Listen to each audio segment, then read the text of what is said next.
And welcome, everyone, as we transmit to you again from the year 3000 with another episode of Here on the Wastes, where we play Horizons Unknown After Earth RPG, a game that has been written and created by myself. My name is Scott, aka Mr. Shogi 3000.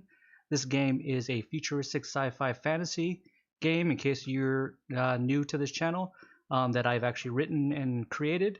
And we have our amazing cast here as always. Mike and Richard, you both are muted. Perfect. There you go. We're just going to jump in tonight's session. As always, want to do our introductions and shoutouts to the amazing Mr. Rand 118 playing Rev. How are you this evening, good sir? I'm good. I'm ready to find more about Doctor's Ooh, distant past. Doctor's distant past. Well done. And of course, we got Mike here this evening. Hey, Kira, thank you so much for the sub. Appreciate it. Thank you so much. In case you did not know, I just made affiliate here last week, so thank you so much for the support. I truly appreciate it. It is means a lot to me. Thank you very much. Dude, now we're moving up in the world with affiliate. There you go. So we do have Mike this evening here playing the Voldo the Recluse. How are you this evening, Mike? I'm hanging in there. I'm on. Yeah. Hanging in there's good. We can accept that. There you go. Can't ask for much than that. As well as we have my very good friend here, Richard Keith, who is playing the Sarge. How are you this evening? Will there be any more? I'm doing good, man. Will there be any more Battlefield? The deepening of the story. More Battlefield surgeries that you're going to be doing? Yeah. Finish. Some more Rambo moves. But there you go. Excellent. And of course, as you always know, my brother from another mother, playing the good doctor, Shane. How you doing this evening, good sir? Doing well. I'm going to check my emotions tonight. Hopefully be able to deliver a clean performance. Wonderful. Thank you. Wonderful to have you guys all. And again, thank you very much, Kira. That's very, very nice of you. We're just going to jump into, as we have a frozen screen here on mic, we're going to jump into session 49 here this evening of our story. This one is called A Simple Truth Can Haunt One's Soul if you let it. As last we left our group, Rev was communing with the spirits again, trying to find any information that he could about a Amber Lansing. In case of anybody who was watching last week, I do apologize. I was saying Angela Lansing because I was thinking Angela Lansbury from Murder, She Wrote. And Amber Lansing, at request by the good doctor here, Rev was reaching into the ether of spirits, where he heard a voice come to him who said that she is still alive, but he will regret knowing that, essentially something like that. Anyway, we got Pie Boy this evening. Thank you so much, Pie. So Pie saves is active. Yes, he will wish that she was dead. Yeah, she's not dead, but he'll wish she was. Yeah, Yep. That's what I got. As you continue to hear this voice, who doesn't seem, number one, familiar to you at all, doesn't exactly seem all that friendly at all either, Rev. There's a bit of a pause when you hear her speak again, and the only thing that she says before her voice essentially just dissipates into the ether is, she waits for him. Only he can undo what she's become. And then almost violently, you were pushed out of that space, as if this energy or spirit attacked you. Oh. So like actually like physical damage or just push? No, you can see from everybody who's like watching Rev that he actually, it's like he's being pushed back. He takes a step back, like somebody physically assaulted him. Okay.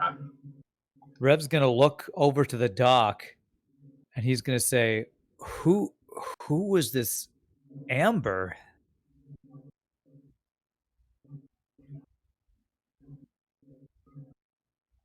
To be honest, I don't know who she is now, but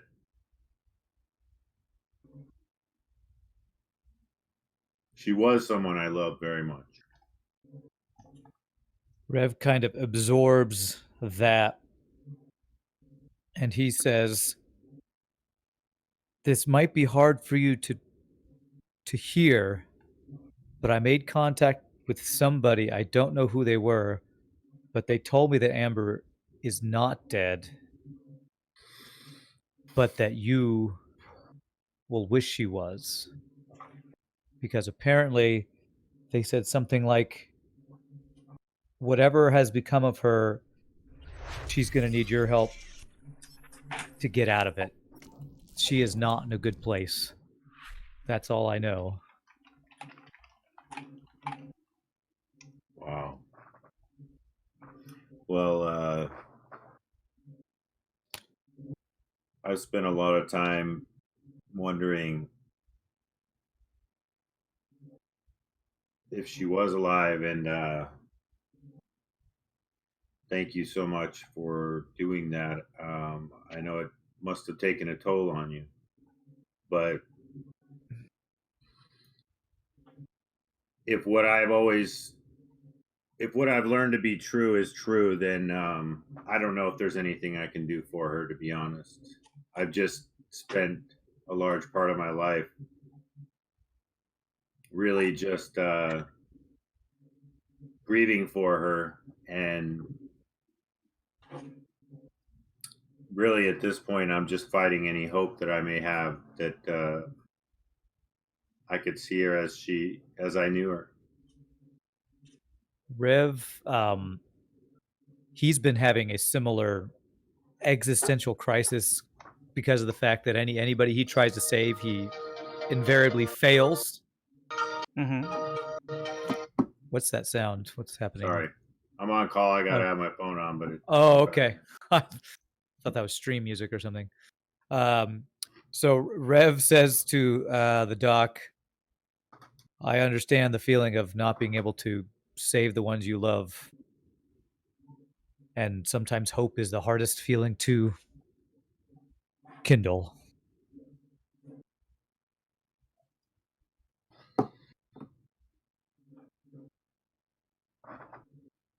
I've known Amber for, geez, if you think about it now, it's been God, 300 years or more, and she was with me on this very ship when we were children, and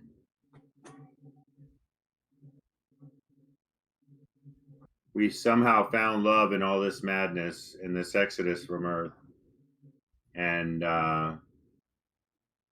we were married. And she was brilliant. She was smart. She was probably smarter than me. And she was taken, essentially. She was taken and she was mutilated, much like myself, but against her will.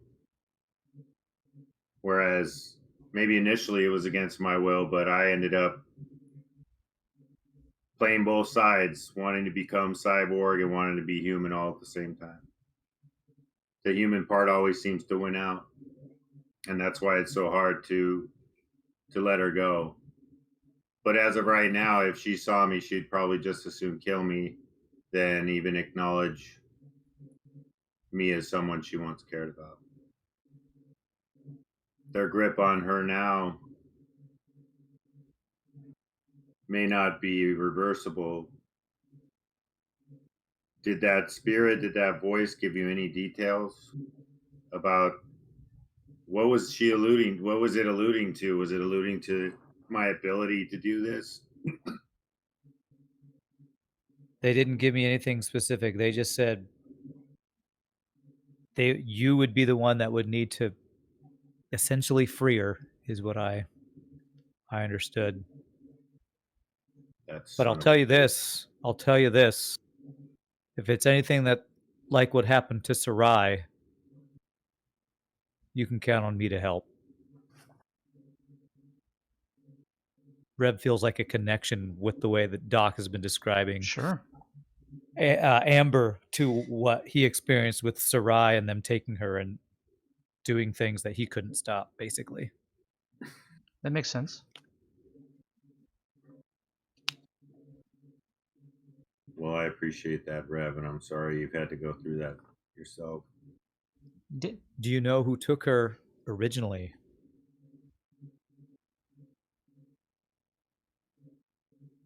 It was whenever we refer to them or they,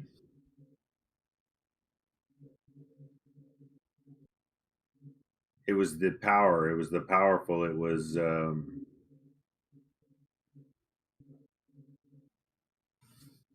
I think it might have been the broken, or what became the broken.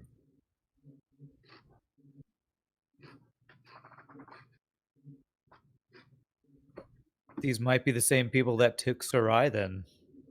Is Marvis Falcorn involved with them? He's the bandit king. Do you know if he's connected with them? Because he's who took Sarai. He is who commanded Walter to take her, to kill Otis. Marvis Falcorn is behind a lot of things that needs to be answered for.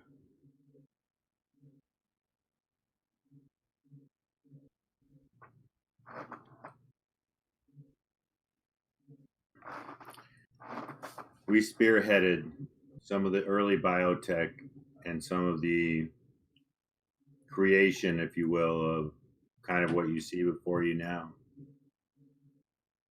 And we were used, and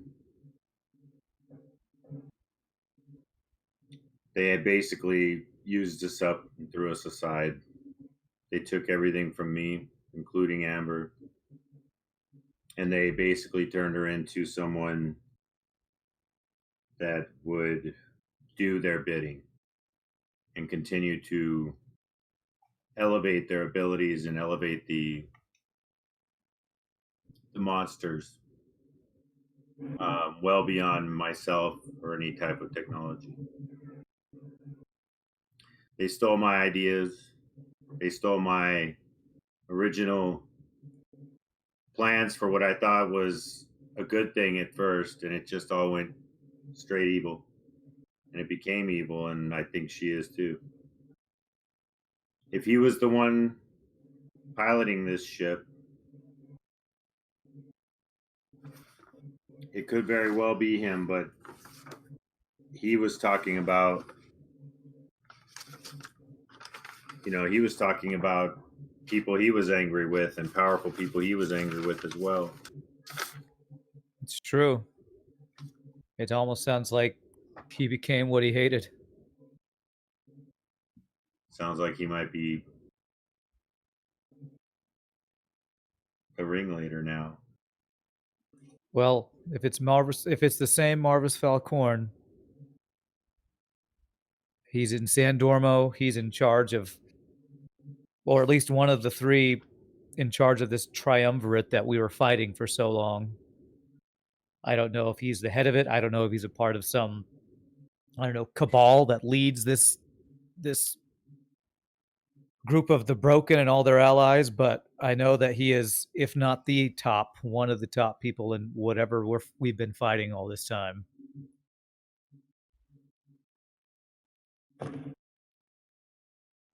Well, all I know is that at one time, cyborgs were the future. The soldiers we built ended up being used for something completely different than what I imagined. And I think when I started to question it is when they felt like they didn't have any more use for me. I've harbored a lot of hatred. I've harbored a lot of vengeful feelings that drive me, and for some reason won't allow me to just call the time I've spent alive a draw and let it go. I've been keeping myself going, if you want to call this alive. I've been keeping myself going because I just feel like there's something I need to do. There's unfinished business. There's there are people I need to see suffer, and there's just this burning feeling that I can't seem to let her go. Rev pulls up the files that he had downloaded of Sure. these captain's logs. He sends copies to the doc, and he says, maybe we can use his past as a weapon, just like your past has been holding you back. It's worth a try. It's worth a try. This is all just blowing me away right now. For the rest of the group, for Voldo and for Sarge, what are your feelings of what you sense from the doc's words and what you're actually kind of like learning a little bit from him?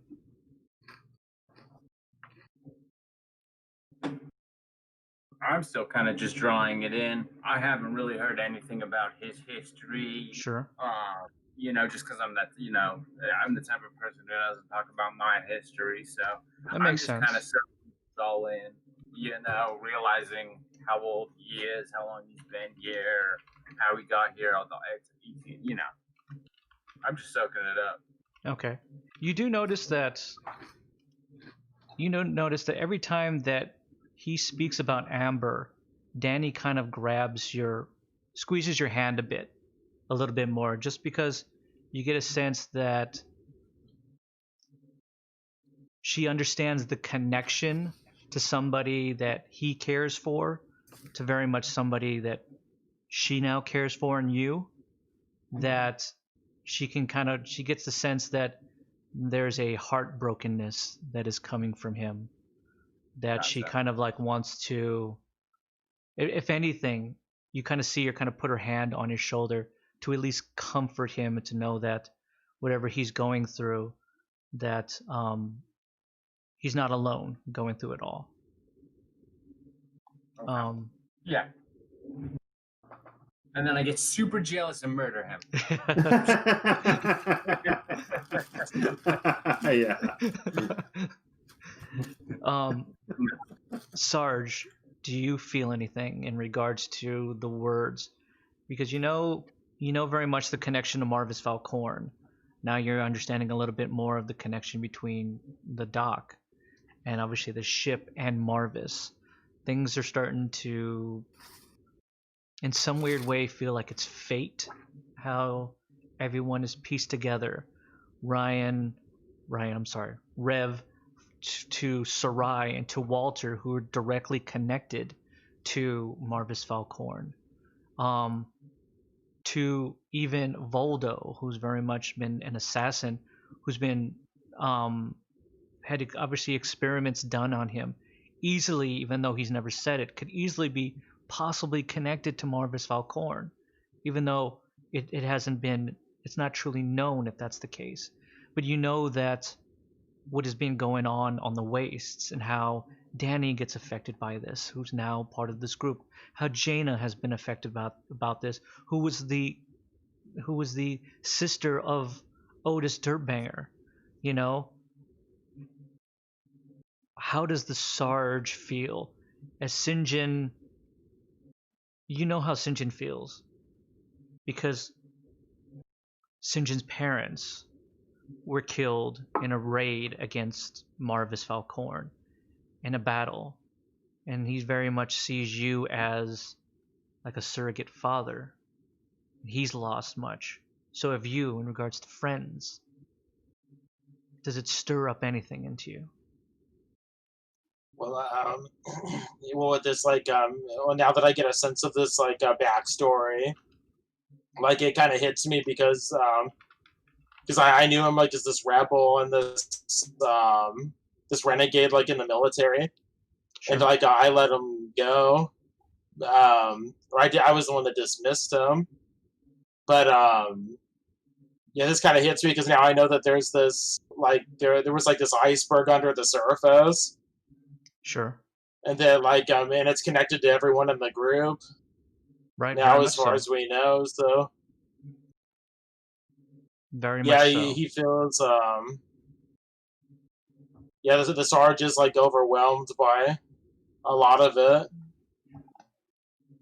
A lot of all the Um, information that's going on here, I'm guessing, right? yeah, Doc, you don't know if it's just because of the ship, because of the land itself, because of the situation, because of the environment, because of these emotions that you're feeling that you have not felt in very, very long time. You are slowly coming apart at the seams. You're keeping a straight face. You're doing what you can to internalize this information, but it's causing you to fracture a bit. You can feel it. You can hear it as more voices and such come dancing inside your ear. I need you to make a simple D20 roll on pure fate.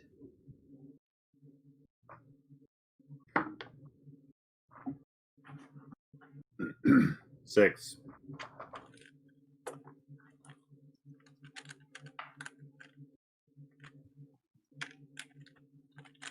You can hear a specific voice in the hall just outside the door. Jason? Jason?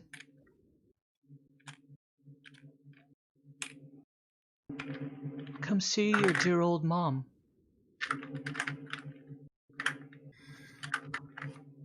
No. Everyone hears him say no. Do we see him like shaking his head? He is now shaking his head with a purpose. It's not like shaking your head like he's trying to shake cobwebs out or anything like that. He's shaking it like this and just going, no, no. Jason, you owe it to me.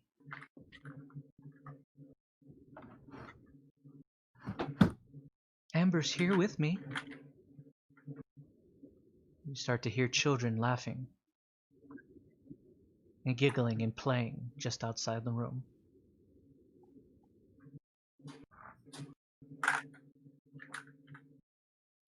As does Rev sense anything? Can he like make a mystical roll to see if he can sense anything that's affecting Doc? Yeah, go ahead and make a mystical roll. Go ahead Okay. and make a mystical roll, Voldo, as well, since we should start to get you going with some mystical stuff here. Yeah, I gotta build that up. And that's a D12? Yes, if you have mystical, that is correct. Okay. Yeah. Oh, Mystical with competence, it's 5 to 12, and I rolled a 5. Okay, what did you roll, Voldo? 12. 12. Oh,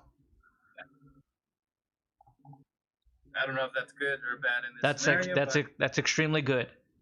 Okay, good. Voldo, you can now hear exactly what the good doctor is hearing. Jason, it's your dear old mom. Come out and see me just outside the door that you're standing right next to. Rev, you can hear children now laughing and playing.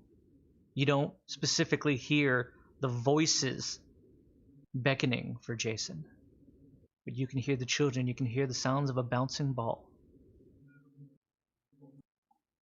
I'm gonna just stop everybody real quick and just say, wait, hold up. But is anybody hearing that? It sounds like, what is this, like creepy little children playing, and there was another noise that I already forgot. Somebody talking, calling out. Voices calling for Jason. That was it. Yeah. Which is because you weren't here. Jason is Dr. Ace Mar's real name. Alright. Jacen. He uses just the middle as Ace. Oh, and he even spells like it then Yes. too. Oh gosh, what a piece of work. Middle name is Voorhees. Yeah. It's Marcus, but okay. But so, yeah, so Valdo asks everybody that. Mm-hmm. So you said they both can hear. I'm just gonna snap at him and say, you heard that? You could hear that? Yes. Rev's They gonna hear. yeah, and Rev's gonna say, I hear children's voices. There is something from the spirit world reaching out here. We got to get off Yeah. this ship. We got to get off this ship. Seems to be an entity of some sort because we seem to be hearing different things. Sure, with your role, Hmm. Rev, you get a sense that it is something not real. Okay, that's Okay. from your role. You get a sense that something's not real, and maybe it's residual energy or something that is still bound to here. Voldo, you get a sense that if you turn around and you look right outside the door, that you're going to see something staring right back at you. But do you want to turn around and look back out the door? Turn around with like my bow drawn or something like that. Okay. As you turn around, you see essentially a spectral spirit walk right past the door and then disappear into another wall. Immediately I scream out, did anybody see that? I like the fact that he goes, I scream out. Yeah. Oh yeah, I'm not being gentle about in case anybody wasn't able to hear his very soft and subtle voice. Did you hear that? No, he's like, did you hear See what? What did you see, Valdo? You guys heard something? You heard something. What did you hear? What did you see? I heard, I can't even remember at this point. I heard children playing and Right. voices. And voices calling for Jason. There we go. I heard children playing and voices calling for Jason. And just now I had this feeling that there was somebody behind me. So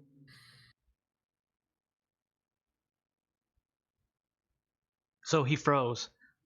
He froze in fear He from froze the ghost. So completely. As he says that, I'm going to stand up and I'm going to look behind him. And I'm going to ask him, what did you see? What did you see? Okay. what was it, like a girl ghostish? Which you essentially see, Voldo, is again a spectral, wispy like form of a woman that's probably in her mid-30s. You would guess. Okay. She's not looking specifically at you. She's looking down the hall as she kind of glides past, and she kind of disappears into another wall at the end. It's not you weren't able to just like blonde hair, blue eyes, and stuff like that. It's just kind of like this. What looks like very much like a spirit of somebody. Woman? Yeah. A woman of some sort. Exactly. Probably the best way that he can describe it. Yeah. Okay. Yeah. I'll just then, as a woman of some sort, some kind of spectral or ghost or who knows, just passed right through this wall in front of me. And none of you saw this. No, they can't be here. We have to go. You guys, we have to get out of here. Right. We have to get off of this ship now. We have to get out of this place. I don't want to be here anymore. I'm going to agree to that. Rev will agree, but we have those arachnids outside, so if we go anywhere, we gotta Ghosts and spiders, as I always say. we gotta figure out some way to be safe out there. I don't know if there's any way to protect from them or hide from them, but if Marvis Falcorn and his group got out, we surely can find a way out of here. There gotta be a way. Just everybody be on your toes, because this place seems to be some kind of haunted. They won't leave me alone. Or magic. Something, I don't know. They're not going to leave me alone, guys. Whatever we do, we got to do it fast. For Voldo and for Rev, and even for Jaina, I would like you both to roll intellect checks. Oh, okay. If you do not have intellect, I need you to roll it with a risk level of standard. And even is what you're going to roll. D12 if you don't have it. Yeah, I don't have it. Oh, wait. I rolled an 8. Okay, so 3. would you roll, Voldo? 3. 3. Okay, so you don't feel. Yeah, that one. Rev, maybe it's because you're been strengthening your mystical abilities as of late, and the communion. You get a sense that it's very much part of it is just the ship itself, right? Mhm. But you felt it since you actually stepped foot on this part of the world, and especially some of the stories that were told to you in Brimlow, that this is a place where starfire lines connect. Mhm. That this place, this land might be an amplifier for that kind of energy. And it might help give it form. If these energies are connected to this amplified power, that maybe these were So- just merely spirits that were searching for something and have now bound themselves to here. So Rev can tell that this land of this is called Vea. Is that correct? Correct. That Vea is very much different from Lumina. Very much different. Okay. Rev is going to tell the doc and Voldo and everyone there that he feels that there's no escaping this energy. There's only finding different flavors of it here. That this land of Vea, maybe because the Saldarians are here, that there is energy here. So the What ship, kind of energy? I think Yeah. this ship might be the conduit for what you're feeling, Doc. Nefarious energy, or I think it's just a connection to the past and to those Yep. those spirits who have already moved on. I think Is I that what think made it's- us crash? Is that what made us crash, Rev? I don't know about that. All I know is that whatever ended up here stayed here. So, Doc, you're going to have to figure out a way to cope with this new energy. So I don't think it's going anywhere. As Rev tells you this, it's hard for, obviously, your mind, Doc, who's looking at it from a very much an intellectual, scientific perspective of things, to be able to wrap itself around something that you don't have any true understanding of. But as his words hit you, you immediately are hit. You get the feeling of being hit with a hammer upside your head. And immediately, as you close your eyes and you open them back out, you're that young 6-year-old boy who's now running down the halls of Australis 1. You're playing with other children. You're kicking a ball. You're playing soccer with them. One of the boys kicks it past you, and you go running after it. And as you do, you're not really looking at anything. You're not aware of your surroundings. And you slam into a very, very sturdy leg of some individual. You look up, and you see a smiling face of Captain Marvis Falcorn looking down at you. What's your name, little one? You have a lot of energy. You look up to him and you say, Jason, sir. He looks back with a smile. You have a courageous face, Jason. What do you want to become when you grow up? You look at him and you salute. I just want to help people, sir. Marvis looks back at you. I see. I do believe you will, Jason. I do believe you will.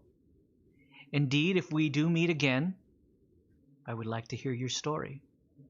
But a word of advice. Never take your eyes off your surroundings, or you will lose sight of your path. He merely looks at you, pats you on your head, puts out his hand to shake it. You shake it back. And then he walks away. You immediately close your eyes, and you feel another jolt upside your head. There's now pandemonium and chaos as you are now being rushed and pulled through a crowd of people. You're being rushed to one of the escape pods as the ship around you begins to burst into flames. The red lights and the sirens are echoing through the halls, and then there's silence and confusion as another explosion rocks the ship. A woman is pulling you along. She's a woman who's probably in her 30s. She has blonde hair and brown eyes. You know this person to be your mother. Jason, come, we need to go now. Follow me. She screams out at you, but you can barely hear her over the screams and the pandemonium. But you can partially just read her lips. Sounds come rushing back into you like a wave. She says again, Jason, follow me. We need to get to the pods. We need to get to the pods now. Her voice cracks. She pulls you through a now chaotic crowd of people who are rushing to and fro, in different directions, in utter panic and confusion. She pulls you. She pushes you. She fights her way through the crowds until you see a very large circular door, and inside the pod is a young blonde-haired girl that you know very well, who is clutching her stuffed bear, and she's crying her head into it. Your mother says, "Get in, Jason," almost frantically throwing you into the capsule. The sounds of the young girl, later you will know, will become your wife, Amber, sits next to you. She's crying into her stuffed animal, and you can see the tears are now soaking the fur of her toy. She's holding on to it for dear life. She just buries herself in, not even moving. She doesn't even turn to even acknowledge as your mother tries to strap you in.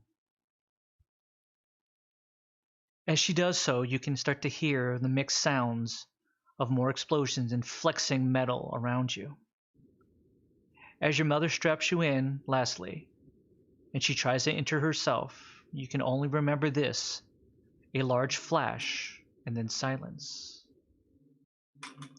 You are tumbling through the upper atmosphere. The vibrations rattle your brain as you feel like you want to pass out.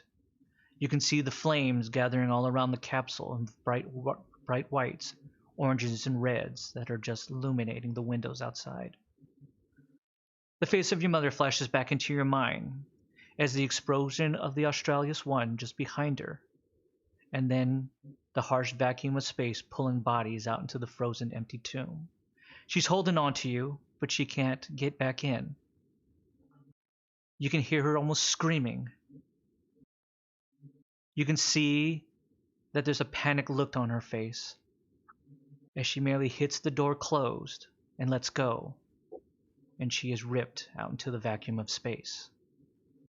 Before she does that, you can see, with a mother's love, she mouths, "I love you," as she's sucked out into the emptiness of the void. The pod door closes and latches shut, and then you are shot again towards the planet even farther below. You can see that the ship has brought you this far, is now moving away from you. You can start to see in the distance explosions slowly going off on that ship as it goes farther and farther away into the distance. You don't remember much after that moment, Doctor. Part of you just doesn't even want to remember that either. And with that, you black out. Gentlemen, you see the doctor clutching his head, screaming at the top of his lungs like nothing you've ever seen before. He calls out, "Mom, no, no!" It's like seeing a young child calling for his mother or for his father. If an android, if a cyborg could actually cry, you guarantee that you would be able to see tears. But all you can hear is a distorted voice that is now cracking, that is now broken. As he almost is creating indentations into the side of his head as he's clutching the side of his brain. And then he merely passes out onto the ground. And with that, Rev and Voldo, you start to hear the sounds of children playing again, just outside the hallway. Jason, it's your mom. Come talk to me. You owe it to me. The doctor starts to convulse on the ground. And as he curls up like a little child, you can almost hear him whimper. Rev like to turn to Jaina and say, Jaina, is there any way out of this? Have you found any place that can get us out of this ship? We have to get the dock out of here. Jaina looks at you and she just goes, this is as far as Voldo and I were able to really take a look at. There seems to be other ways that we could go down, but it's all darkness down there.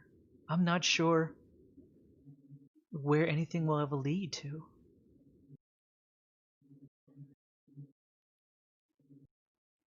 Rev looks over at Voldo. Says, Voldo, I feel like anywhere's better than here. What do you think? Sarge, what do you think? I agree completely. I agree. I think we should get out of the ship.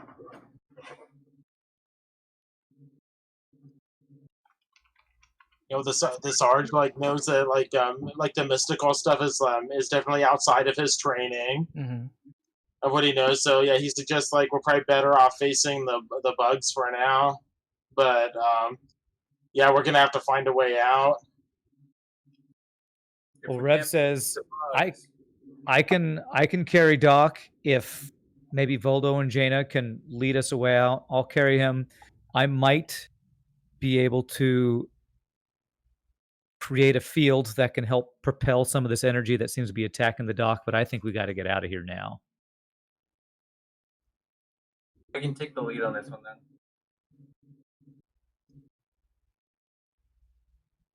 So everyone going to try to follow Rev? Which way are you going to go? No, I want to follow Voldo. I want Voldo to lead the way. Okay. Will I grab the dock, kind of like, was it fireman's carry over the shoulder? Sure. You can definitely do that. And I actually want to attempt to use my spirit containment field to kind of shield myself and him from the energy that's assaulting him. Okay. Well, that'll definitely let you do that. Voldo, there are two, essentially you're in a compartment that is the captain's compartment. The only place that you can go to is back out the door where you saw the spirit. Yeah. You don't want to go backwards, which will put you back into the gym area. You will have to kind of go out and to the left and try to follow your way down. Revs is giving you the lead to go ahead and do that. So Danny's gonna stick with you like glue on this one. Yeah, she'll be right there. Is there any air vents or anything like that we could possibly? There's absolutely some air vents. Yep. Okay. Who's the smallest one of us? Probably Jaina. All of us? It's safe to say that it probably, if you take a look at some of the air, maybe just in general, some of the air vents, that it would be pretty tough for Sinjin and the Sarge, being relatively wearing the exo armor, to be able to kind of, as well as they have their cannon strapped to the back, for them to be able to crawl into something like that. And it would be really hard for Rev, who's trying to carry. Yeah, carry the doc. The doctor, who is essentially, when you try to pick him up, Rev, is dead weight. Okay. Okay, so you are officially stressed in this case. Stressed. Okay. Okay. Do we want to see if she can scout ahead in the vents? Do you want Jaina to do that? Just say, it's worth a shot, but it's up to you guys. Majority rule on this one. if the vents follow the same path we're trying to go, then yes. If it goes off somewhere else, I don't want Jane off by her own in this area. Sure. I'm just hoping she can maybe see what rooms, like how we can get to where we need to go and what we're going to be coming up against. Hopefully. Splitting the party. Okay. Well, I was going to say, let's just wait. Let's have her go up in there, scout it out a little bit, report back to us, and then we'll all leave. Split. But that's just how I think we should do it. Splitting the party. So still falls under the same thing.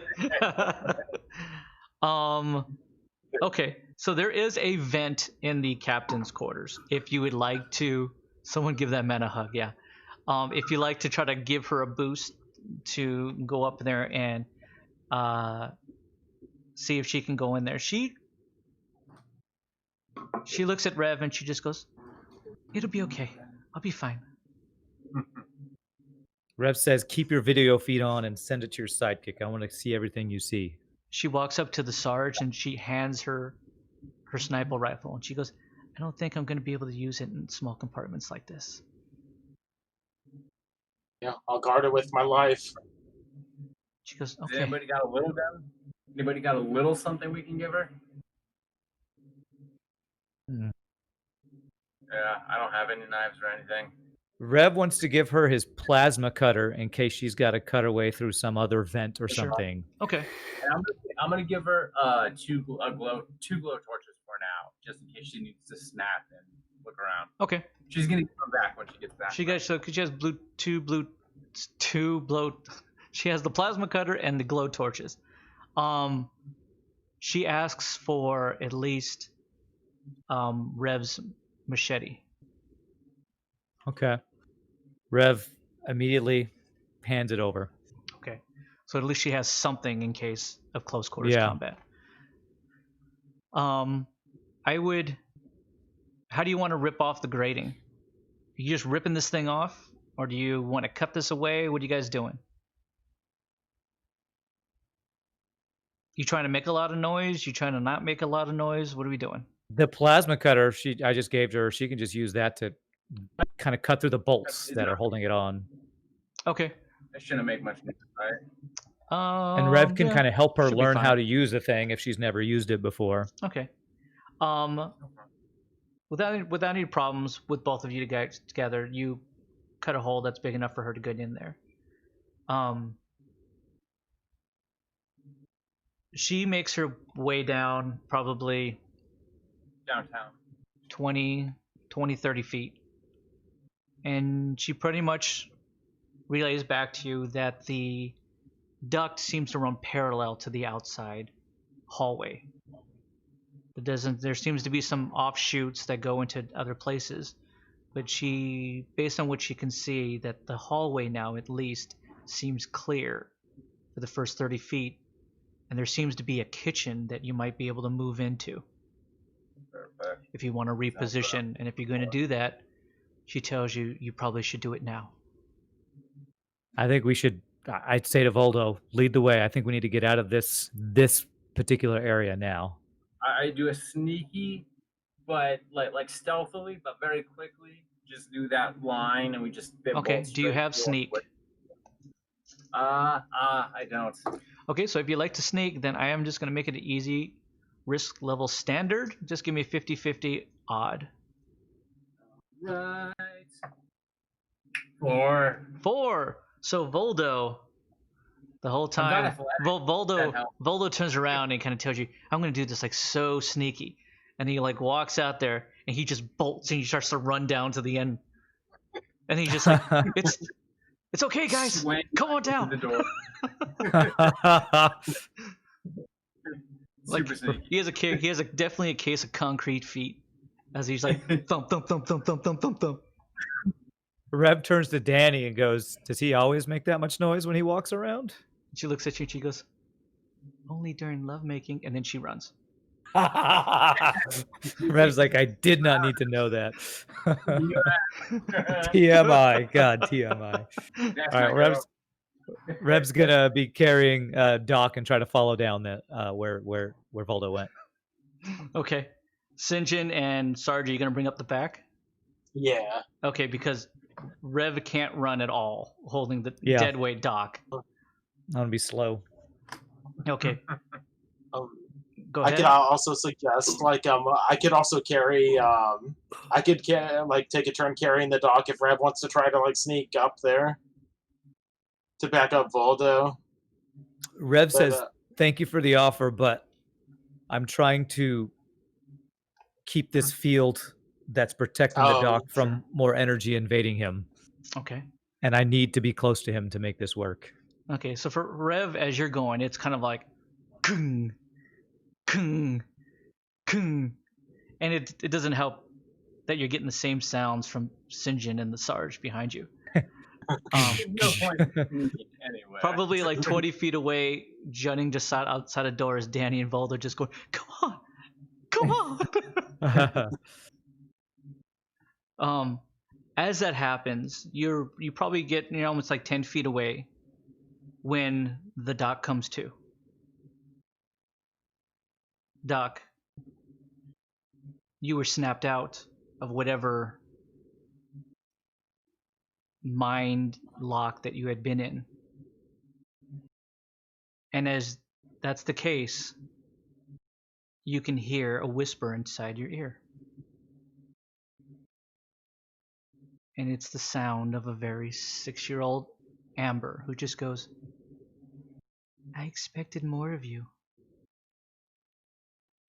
You're still a little child, and you have this man here carrying you."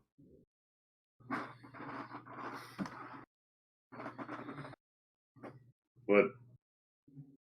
Rev, Doc. did you hear that? Doc, you're awake. Hear what? Did Rev hear? I assume he didn't hear that. Rev absolutely heard that. Oh. Okay. Rev, tell me it's not real. Doc, it's real, but it's not something you have to fear. Why is she saying that, Rev? Why is she saying that to me?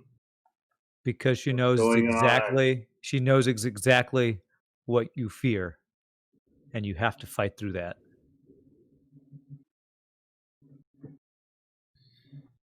Voldo, as you're seeing them coming down the hallway, immediately you hear the sounds as well.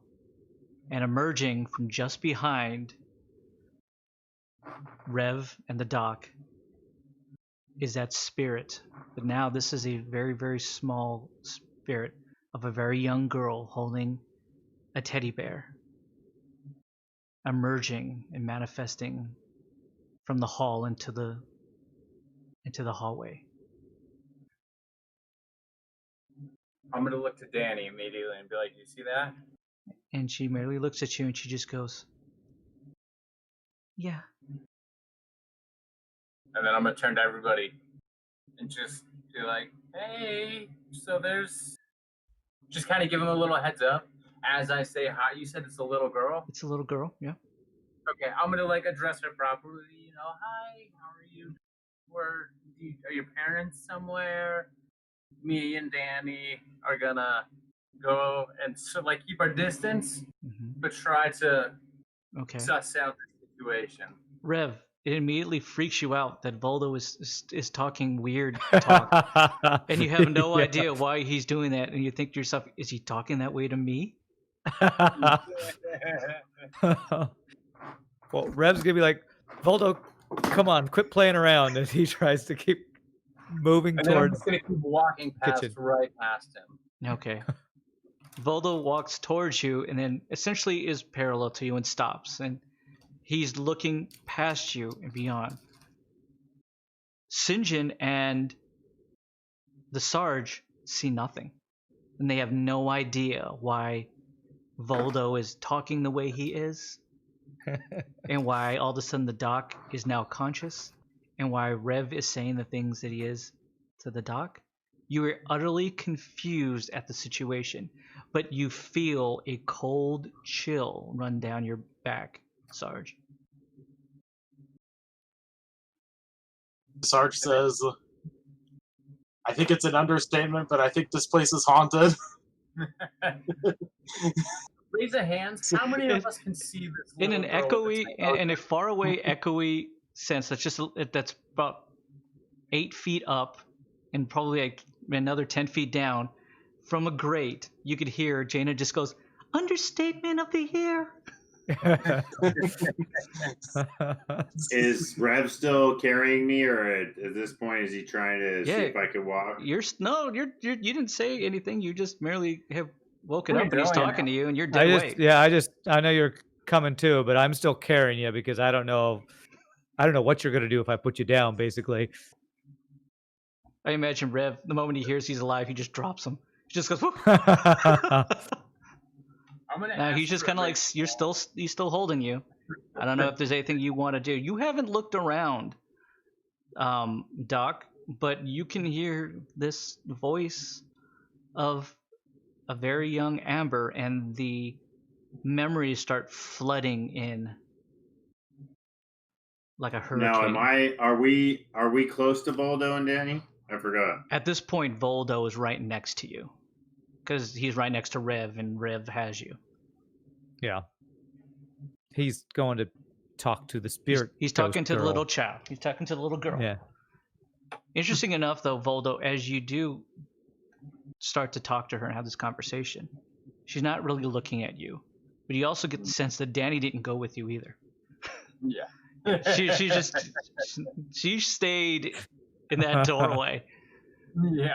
Voldo is Zach Baggins, and he's going to talk to those ghosts. He's a ghost hunter. He's the ghost hunter. So, who else can see this little girl? Raise a hands. Does anyone? Rev hasn't looked. Yeah, Rev hasn't Rev looked. is Neither has the dog. working his way towards this kitchen area. Gotcha. Okay. Because there's a little girl with a teddy bear standing right behind all of us. The moment she that he just- says that, Doc, it just jolts you and it shakes you out of your fetal position, which is not a comfortable position for Rev to be holding you, almost knocking you both over. Luckily, Rev's Yeah, strong. I'm just gonna like kind of like straighten up and like just Yeah. be like, where Rev, where show her to me, I Rev. can walk now. There's ghosts. Well, Rev kind of stumbled over like into the wall when he Yeah. like jostled. So he's Let me like see, leaning I to the can walk. wall. And You just want to kind of turn. yeah, I just kind of want to turn back towards what Okay. Voldo was looking at.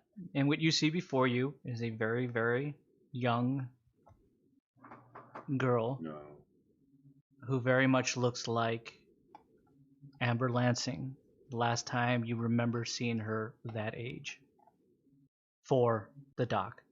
For the doc, right? Rev looks at the girl and just goes, "Oh no, another girl. No, young girl." I know. Do I have to save this one too? I'm gonna fail again. But that's what you see. Voldo, she kind of looks at you at last, and she just goes, "Why are you here?" I honestly don't know. We just kind of found ourselves out this way, and we're just exploring to make sure everything was okay, everybody was safe, see if anybody needed help. Roll deception. Is that not what we're doing out here? That's a Do you have deception? I don't. Okay, then you're trying to see. I want you to do a deception risk level extreme. So only 10, 12 is a success. Right. And 9. Jeez. Okay. She merely looks at you and she just goes, "You're a liar." I honestly don't know why we're here then. She merely looks Rev? at you again and she just goes, "I hate liars." Well, that's why I'm here. I don't know about the rest of these guys, but I'm here to make sure everybody is safe and okay. Rev wants to tell Doc, you need to talk to her. You need to confront this. Yeah, I was gonna say, Rev, let me go. Let me see her. Let me see her. Rev's Somebody gonna, else like- take over. I'm obviously I'm just gonna kind of put him on his feet. Poor Voldo just goes, yeah, anybody else, it's not working for me. I We're tried. going in a bad direction here, guys. I'm not great with kids. Okay. Doc, you're face to face with Amber Lansing, age 6. Amber, where are you? I'm so sorry, Amber. I'm so sorry I couldn't protect you. I'm so sorry that they took you away from me. I've been looking for you my whole life, but I've been afraid of what I would find. And I don't know if I've been sabotaging those efforts on my own, but I need to know if I need to know if there's any, I need to know if I can save you. I know you're just a small figure of yourself, but are you there? Can you tell me anything? Immediately, the young girl starts to grow. And she kind of morphs into your mother. Jason, why didn't you save me?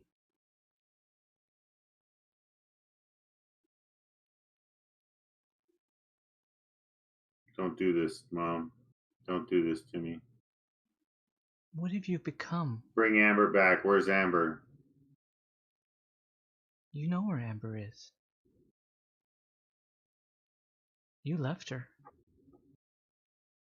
No. The Eldar Priory has her, and they'll never let her go. She's part of the collective consciousness there.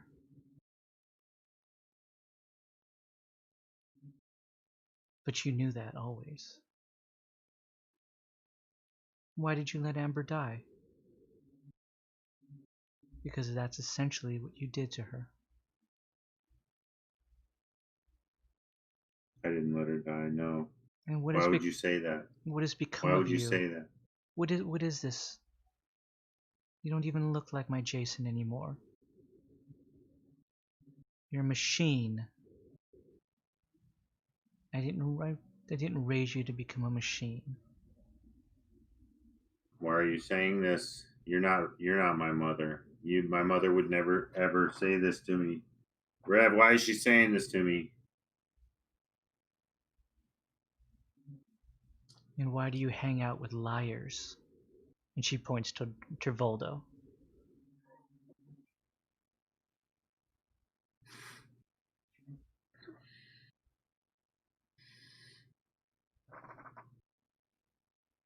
You're lying to me, Mom. I'm lying to you about what? You know I didn't leave her. She was taken. But you didn't You were stop taken. them. I couldn't. You're still here. And she's not. You did nothing.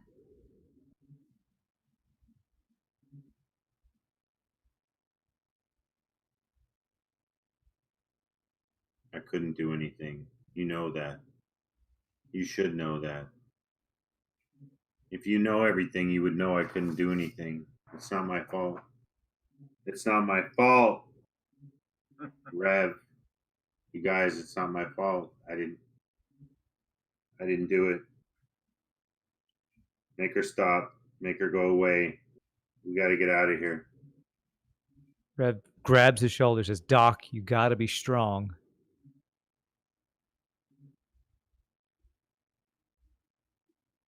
The image before you morphs again. And this time you see Marbin. Rev, well, why am I here? Marbin, you can't be here. You died under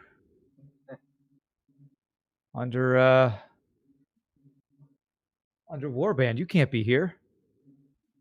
Well, why am I here? Why am I dead? Well, I did what you asked. Marvin, you fell. Well, why didn't you catch me? Why didn't you save me? I thought we were friends. Rev wants to extend his hand and use soul chambering. He wants to try to commune with the spirit and this target spirit and invade it and restrain it. Go ahead and try to attempt to. Right. So I guess this would be a d6 like an attack. Yep, maybe a d6 like an attack. Okay. He feels like this spirit is attacking us, so he wants to Sure. stop it. Go right ahead. Here we go. That's a 3. That doesn't get it done. As Marvin stands before you, what would you like to do? I was gonna say, can I help him out? Because I have mystical too. Would you So like can I, to like- attempt your? What would you like to attempt to do? Uh, Do you want to like, let use him my- roll again or something?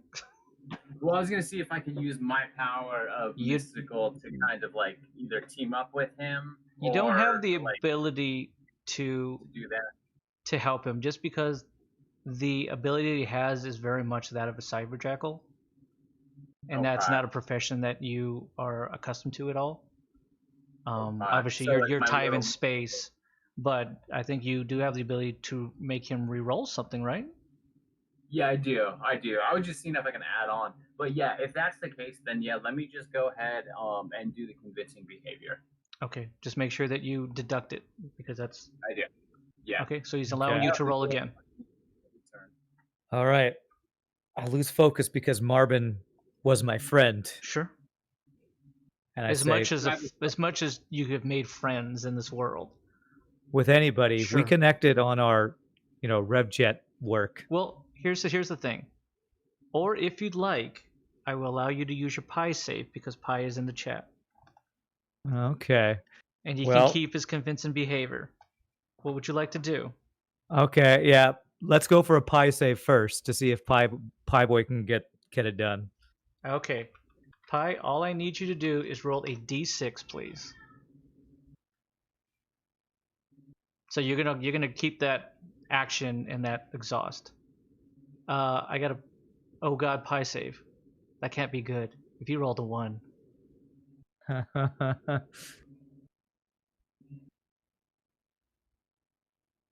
he rolled a 5. You rolled a 5. Well okay. Well Extend done. my hand, try to invade the spirit in order to stop it from attacking us. Okay. Riv, immediately there's a connection, and immediately the connection binds itself to you.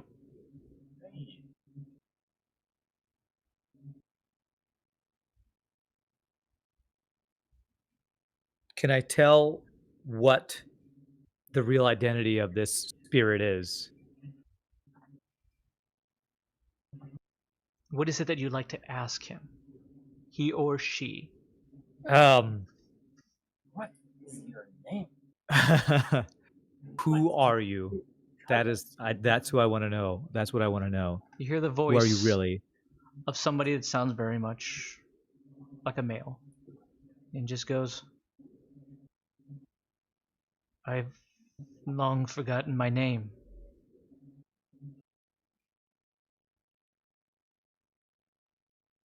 But I'm just a spirit bound to this place. We merely answer to one strong emotions. How long have you been here? It feels like forever. I cannot tell you how long. Time has no meaning here. What is it that you want? What I want is to inhabit your spirit, and we can be one.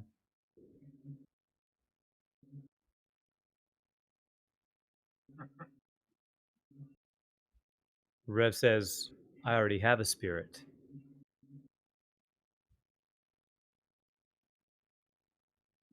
He doesn't. Does he look at Doc? Is that who he's talking about? Immediately, because he's bound to you, when he looks, you look Okay. as well. And it's the doc, who is back to being on his knees, just going, make it stop. Make it stop.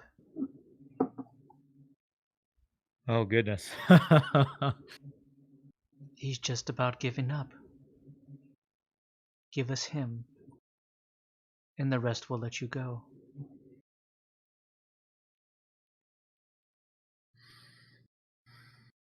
Rev is looking at the Doc, and then he looks back at the spirit, and he says, I will not let him go without a fight. I'm gonna jump in real quick, and I'm gonna be like, hold on, maybe we could talk this out. And I'm just gonna kind of mention, like, okay, so you and your friends, how many friends do you have here?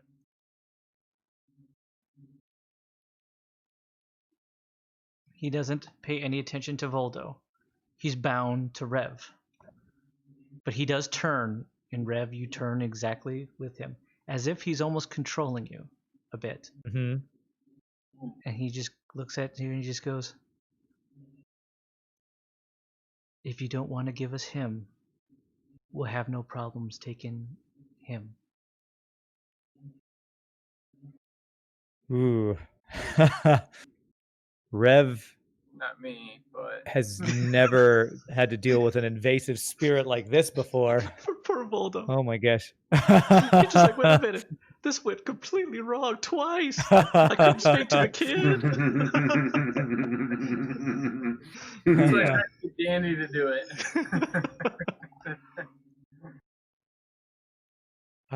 It feels a bit controlling. Like he's not completely taking over your thoughts or anything like that. But he's taken over, he's binding himself to you, so he's taken over some motor skills and motor movement here. Yeah. Some physical Like, movements here. I can tell that this spirit is one that its goal is to invade and take over, and it's Yes. Rev probably is the only one who has any sort of resistance against something like this, I would assume. If you'd like to make a intellect check, or if you'd like to make a mystical check to get a sense of what this thing is now, Rev, now that it's bound itself to you, I will definitely allow you to go ahead and do it with a risk level of low. Okay. So Yeah. you have a 75% chance of success. As I'm trying to do this, I want to find out, with this connection to him, I want to see if there's any way that to fight it as I'm learning about this thing. Voldo, So if you'd like to success rate of try to low. make a mystical check as well, you can go ahead and do it with standard. Okay, so So be 4 to 12 50-50 for odd. me. Odd 11. Okay. 3 for me. Now no success? Yeah, so if that's at low, I don't know if the odd is only for his one. Mine was a low, and I rolled a 3, so I was below the 4 to 12. So I guess that's a fail for me. You get a sense, number one, Voldo, you get a sense that he isn't able to make that whatever Rev is trying to do, he's unable to do so. If you'd like, you can use that convincing behavior for him to try to roll again, because you're aware that something is bound to him now, and that he's trying to navigate this situation as best as he can. You can feel a bit of the connection. Well, since I already know that you said I can tell that he's bound. You could tell he's bound, that he's also trying to do something that he's unable to do. Okay, so if I give him the reroll, he will have the opportunity. Exactly. Okay. Yeah, You're very much aware that he's trying to fight something, and at this point, he's unable to do what he wants to do. Okay, then I'm gonna go ahead and have him give him the convincing behavior. Okay, so he's allowing you to re-roll it. All right. Okay, here we go. That's a 9. Okay, so that's a success. Yes. So, Thank you, Voldo. I got your back. What you know and what you find out and what you're able to ascertain, essentially, from the mystical spirits around you and your communion with it is these are known as the lost. They're spectral beings that have found themselves lost between planes of existence. They cannot be tamed, nor can they be charmed. They are bound by the power of Minari, as they seek its energy to maintain themselves. These spirits can be malevolent and creep into the souls of the living, trying to cause harm, death, or even the domination of their spirits. Some merely seek understanding and forgiveness, though, for their past lives. They are spirits who feed off one's emotions, their heartaches, and their loss.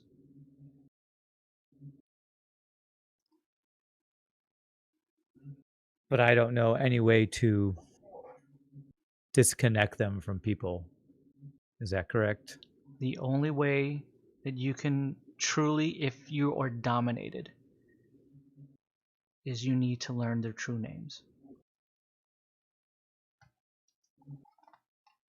Names that they carried to them when they were alive. That allows them to connect back to who they once were. I gotcha. Okay. Well, Rev is still connected to this thing. Is he still able to talk to Doc and those around him? Sure. They're a little freaked out that you're talking all weird. Okay. Possessed. And what you visually see at this point now, Sarge and Sinjin, is now you see a young girl holding Rev's hand. That I'm like holding out. Yeah. It is made. This is what you visually see: is Rev is holding her hand and she's holding his hand, and they're both smiling towards each other happily. Which is weird because like, that wasn't she wasn't there just seconds ago.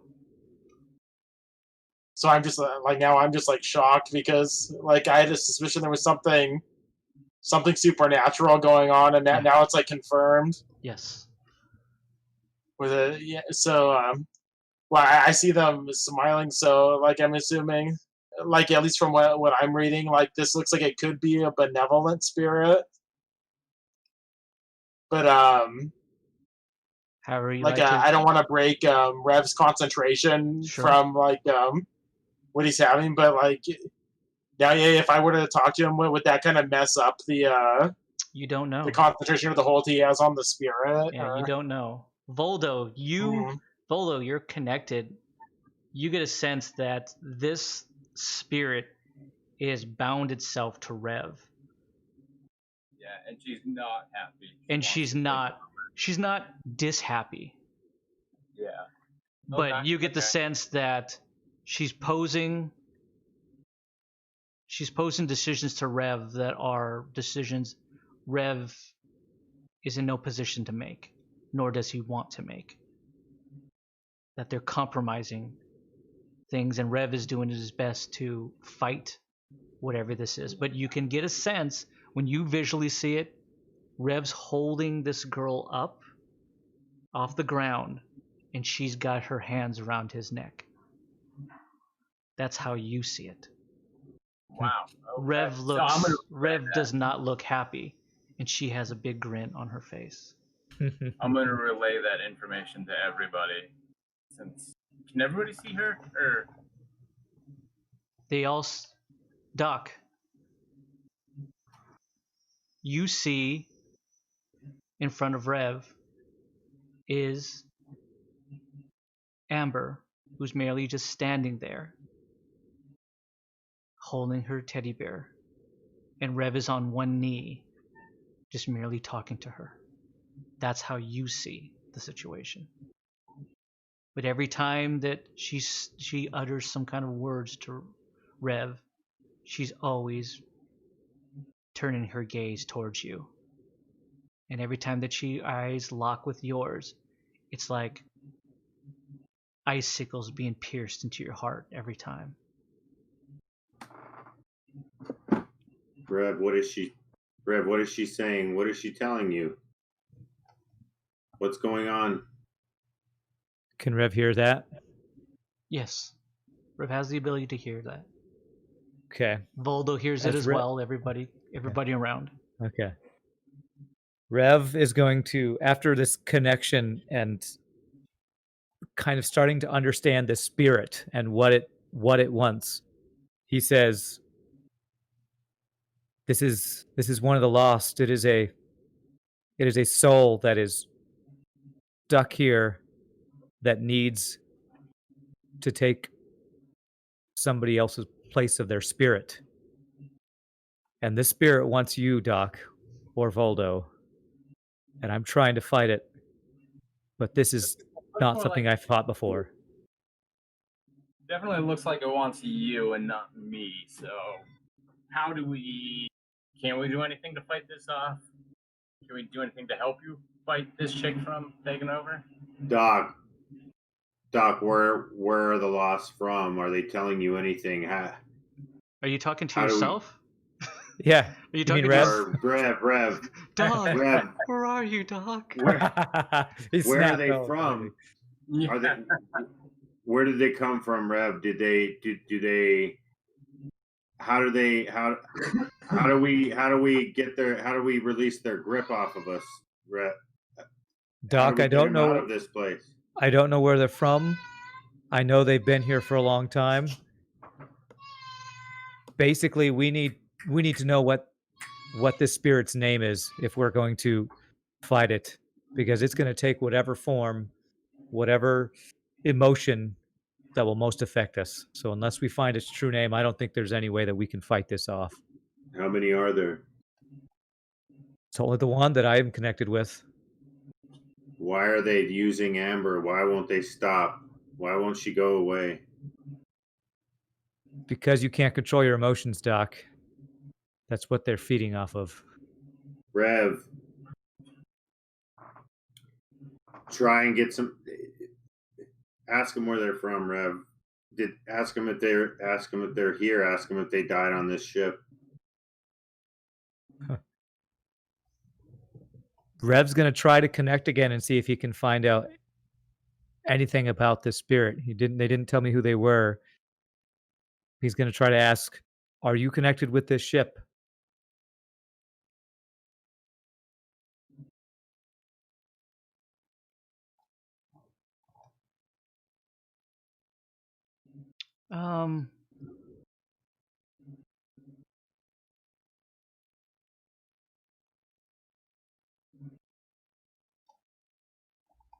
Yes.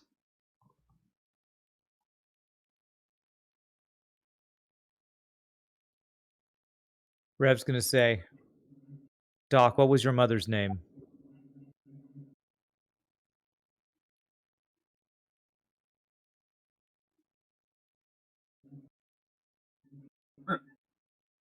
Martha. Martha! In just Why did you say that Turn around. name? in just a weird out of game thing, in case anybody, Chadwick Boseman just died. The guy who plays Black Oh. Panther. He had been battling 4 years of colon cancer, and nobody. Oh. So Oh, to all the damn. my Marvel gosh. people out there, for Chadwick Boseman Gosh. and Black Panther, he just Oh, passed this man. evening. I just Oh my gosh. got the He had information. a bright future ahead of him too. Damn. Yeah. Just because you said the Martha thing, I was thinking superheroes. Well, I was thinking. Moment of silence. Yeah. So he wants to know your mom's name, which you. I mean, I wrote it down Bethany, from before. Yeah. So I have. I just don't. I want the doc You want to the say doc it. to say it? Okay. I want. Yeah, that's what I want. I don't think I ever wrote it down. If I did, Bethany Ann Mars. Yeah, Bethany Ann Mars is what I wrote. how the frig? Obviously, now we understand why the mom's really pissed, because her own son can't remember his name, but Her name, her birthday, nothing. social. Where she left the car keys. Do you give him that name, Doc? My mom's name was Bethany. Bethany Ann. Rev's gonna say that name to this connected spirit. Are you Bethany Ann? No. Rev says, it's not her, Doc. This is not your mother. You have to fight. I need your help to fight this. You were on this ship. I need your help to find out what this is to fight it off. Who it is. Precisely. Yeah, exactly. Rev. Do you think that there's more than one? If they are the lost, are they all here? Are some of them here? Can Rev tell if this spirit is the one that's been following them this whole time, or if it's only one of many? Can he tell? It's one of many. One of many. Valdo feels it as well. Cool. Then Rev, that's what Rev's going to tell him. This is not the only thing. This is just the one that's currently connected with us. There's more out there. I would like you all to make awareness checks, if you could, please. Not Rev. Not Rev Rev. is, okay. yeah, Rev is preoccupied with Crazy Girl. Awareness, that's D12. Yes, please. Got a 10. Okay, well done. 5. Okay, would you roll, Sarge? I'm 11. Okay. Roll for Danny, if you could, please. And she got a 6. Okay. Danny, Valdo, the cat.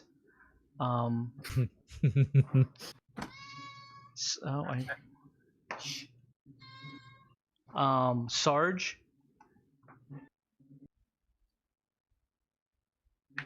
You get the feeling, you get a really, really, really cold chill start to run down the side of your back.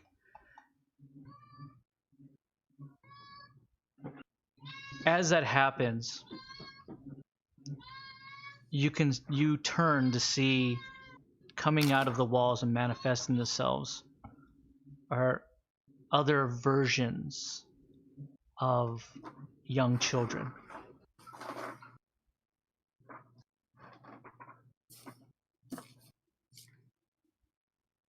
Voldo, you rolled 10, right?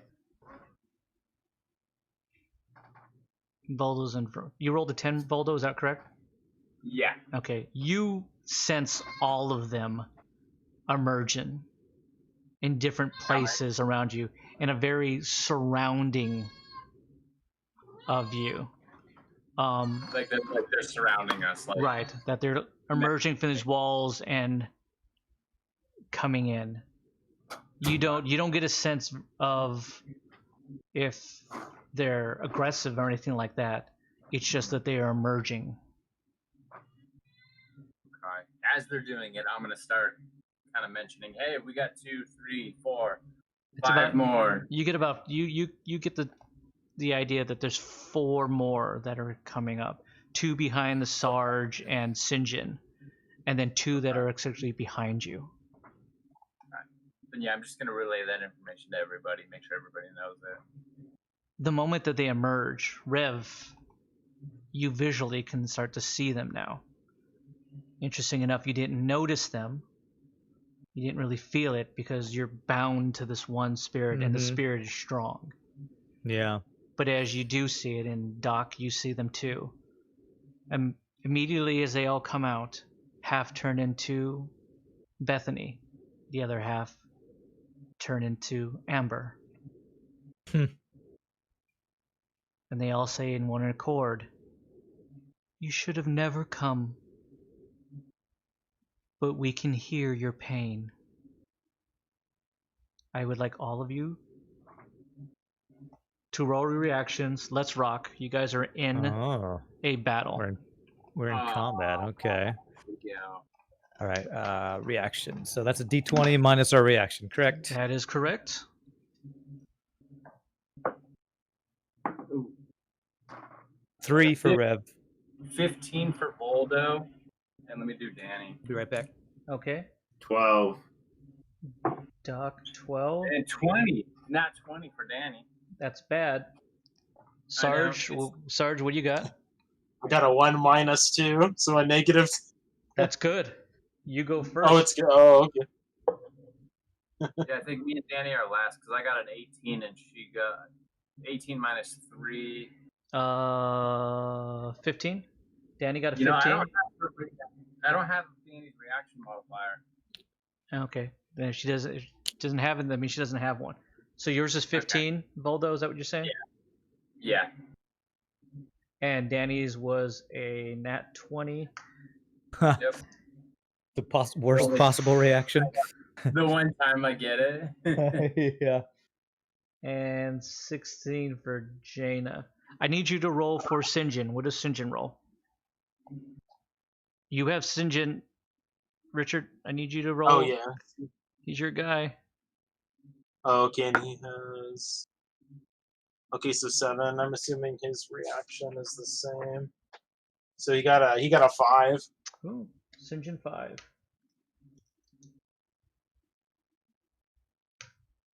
Sarge, you are first to react. What would you like to do?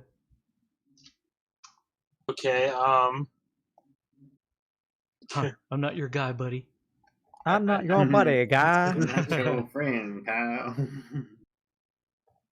What would you Like, like? I What would you know like this to is do? probably isn't. Actually, what do I have here? Mhm. Oh gosh. Well, I think what I'm gonna do first of all is I'm going to activate my Mars program. Well done. So that's a. Let's see. So that's secondary. Okay. So What is that? okay.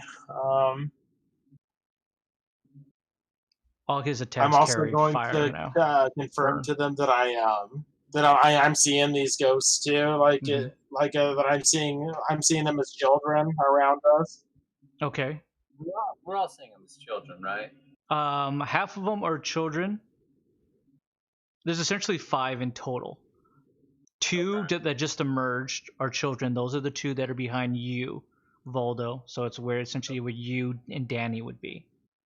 Okay. One child is being held by Rev, and then the 2 moms emerge right next to Sinjin and right behind the sergeant.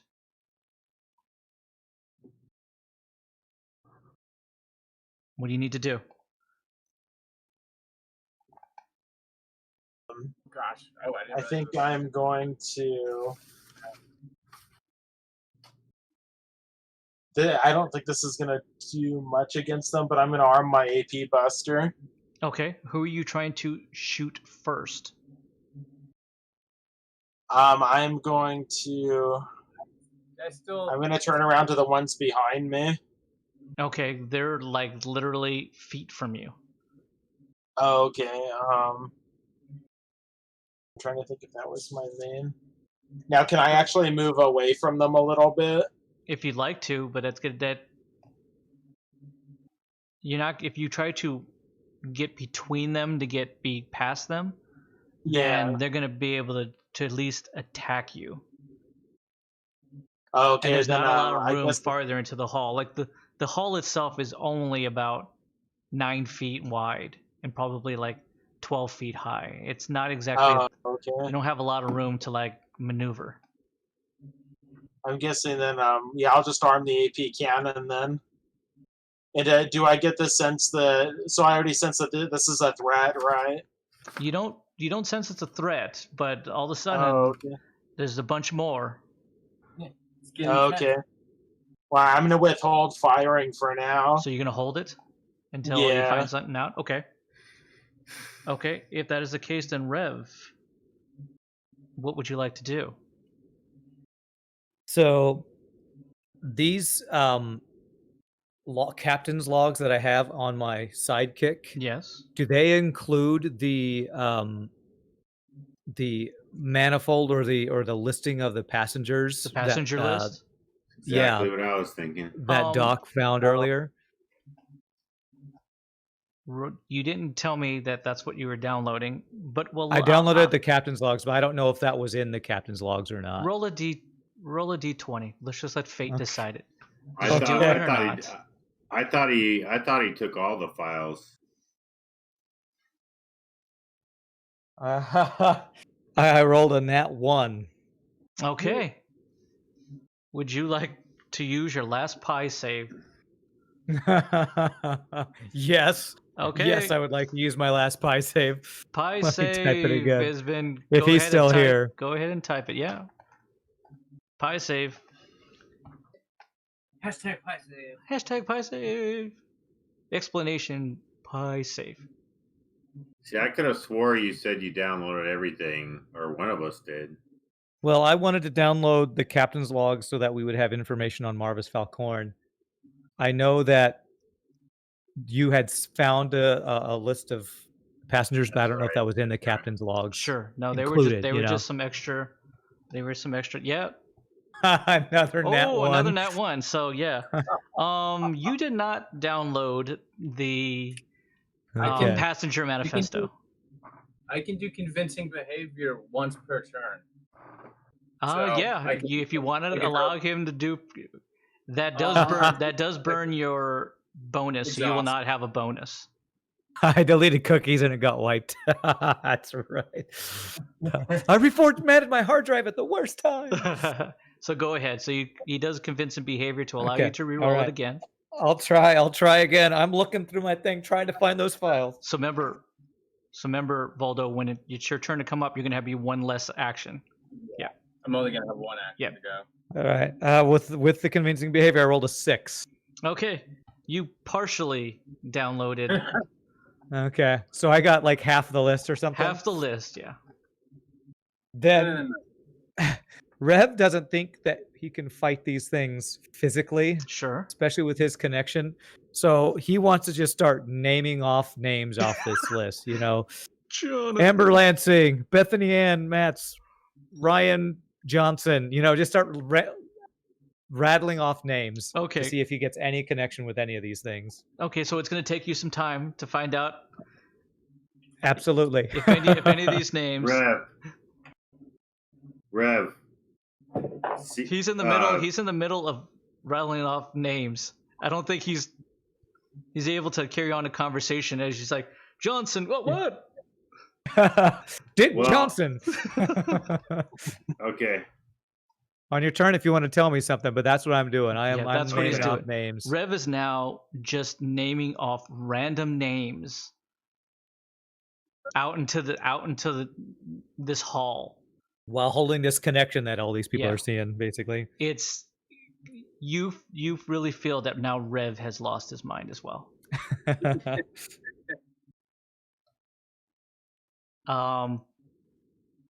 Next person up, I need Doc. Please go.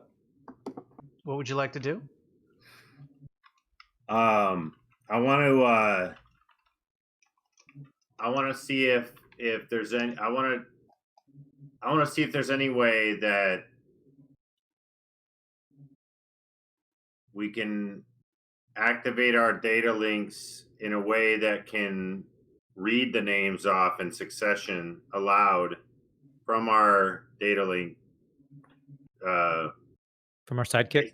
Yeah, from the sidekick or whatever. Just say, Rev, hit, see if there's any way to audibleize the list and just have them all freaking written up by our freaking computer. Ren is banned from pie saves next time. That's fair enough. He did use both of the attempts, so the pie save is gone for the evening. You're gonna try. This is just a stretch on my part. You're gonna write like a programming software app right here in the middle. No, I mean it's for nothing. It's a list, and these are super modern devices, right? And I know that we could communicate through them, so they have voice capabilities, right? So and Doc likes audiobooks, so yeah. I want to see if there's any way to really loves those audio captain's logs and passenger manifestos. That's right. He goes to sleep to the sounds of Jonathan, Thomas. Yeah. Jonathan Thompson. He's been really looking forward to having a baby, so he's been going over baby names for yeah.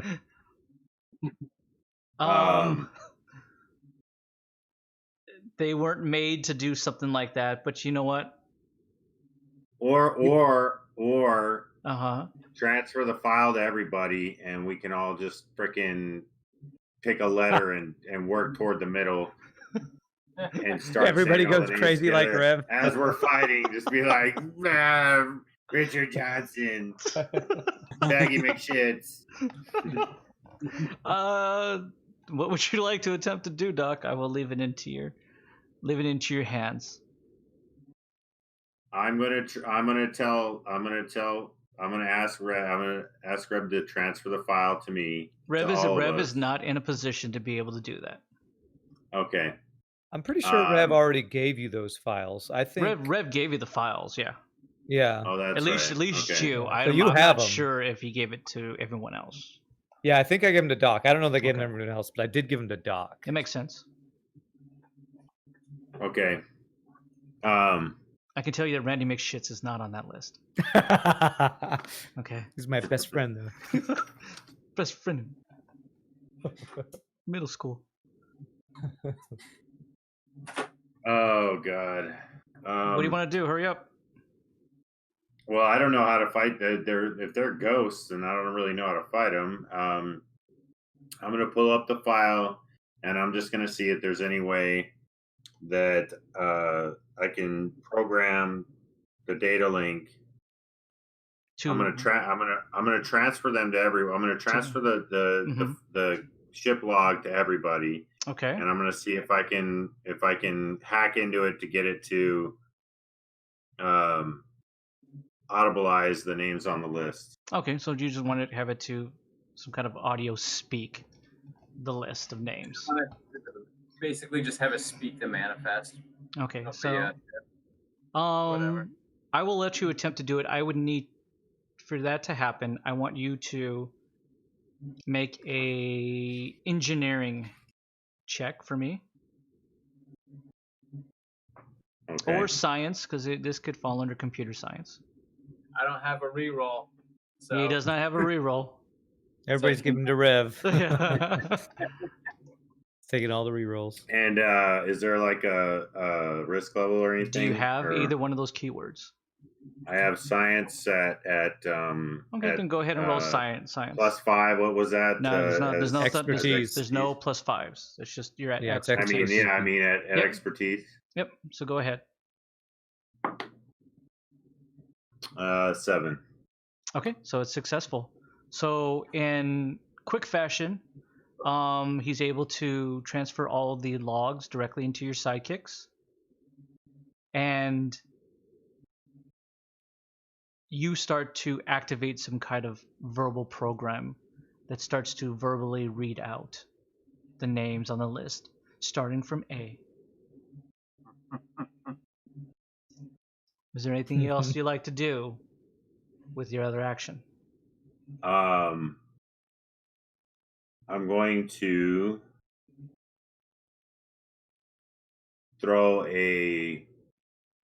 activate the shield drone. Okay, upon who?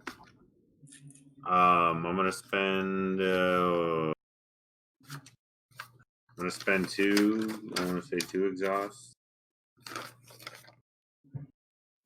Oh shoot.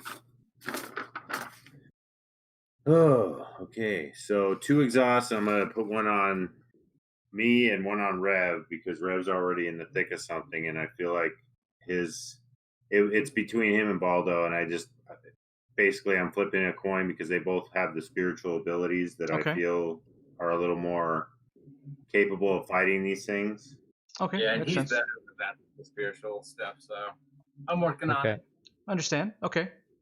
Well done. So I have a Doc shield. You have a Doc shield, so it'll protect you from any kind of incoming damage if there's an attack made on you. Gotcha. The Thank you, Doc. next person up are the Lost. One is going to go out and try to directly walk up to the Sarge, and it's that of a young child. Now the woman that looked like to be someone like 30 is now morphed into a young child, and then it morphs in again, and what you see before you is a vision of Cam. Oh. And she reaches out to you, and she just goes, I'm here. I'm here with you. And she extends her hand out to you. Sarge, like, he knows that something's off about this because, to his knowledge, like, Cam never had any kind of, like, psychic connection or anything. Yeah, that one So, night like, that you he's guys thinking- had, really, you were able to kind of hash out everything. She told you everything. Oh, Okay. So, yeah, like, he knows that there's, like, something wrong with this, so, I But he think makes out with her he's anyway. gonna back up. okay. Like, I'm not gonna go too far. I'm gonna go like a few feet back. All right. And then do what? It starts to take steps towards you. Oh, okay.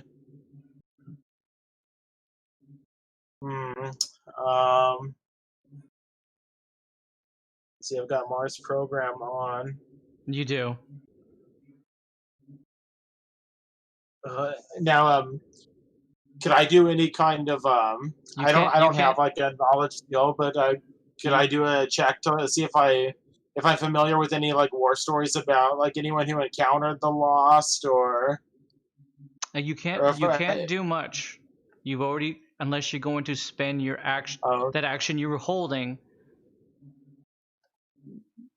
to recall any kind of memories.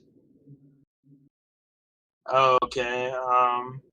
See, if you do it, you're spending that action because you were holding it. You didn't have anything else to do. Would you like to do that?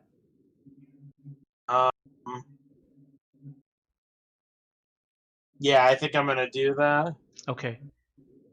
As you recall, you've heard some stories about, essentially, from soldiers, ghosts that they have always talked about, and they've stated that they've run into in their exploits and in their adventures, and sometimes into their battles. They always say that the visions always come to them at the worst times, when they're the weakest emotionally, that they prey on those emotions and energies. But you do always remember that if they take physical form, that they can take damage. Oh. But if they become essentially a faceless wisp of sorts, a spectral being, then they're nearly untouchable. And they have the power to dominate one's soul. Okay, so you said that they can't take damage once they're in physical form? If they take any kind of physical form. Oh, okay. Hmm. Okay, I'm going to I'm gonna like yell to the group, and I'm gonna say I've heard stories of these ghosts that And I've heard stories Carter. of ghosts that. What was that? Anthony Cartwright. Oh, that's right. Yeah, that's good. And Marie Carruthers. That's what you're hearing as you're trying to yell this over. The doc is just like, he's got his hand up, just reading these list of names off. Yeah, I'm just gonna yell to them and say like, I think guys from the stories I've heard, like these things can take damage if they're in physical form, but as long as they're in this mystical form, they're preying on our emotions. Okay, I would like everyone just to roll in a quick awareness to see if they even hear this. That's a 12.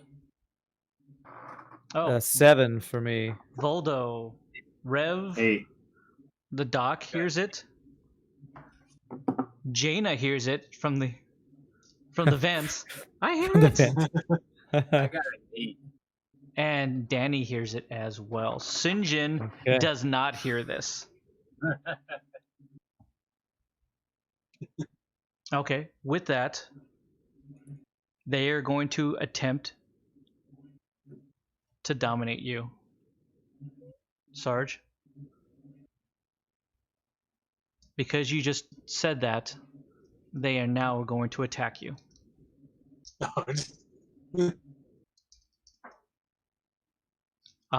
They are successful.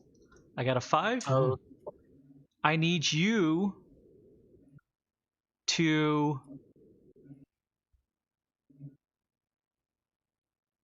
nope, I need to roll a d12.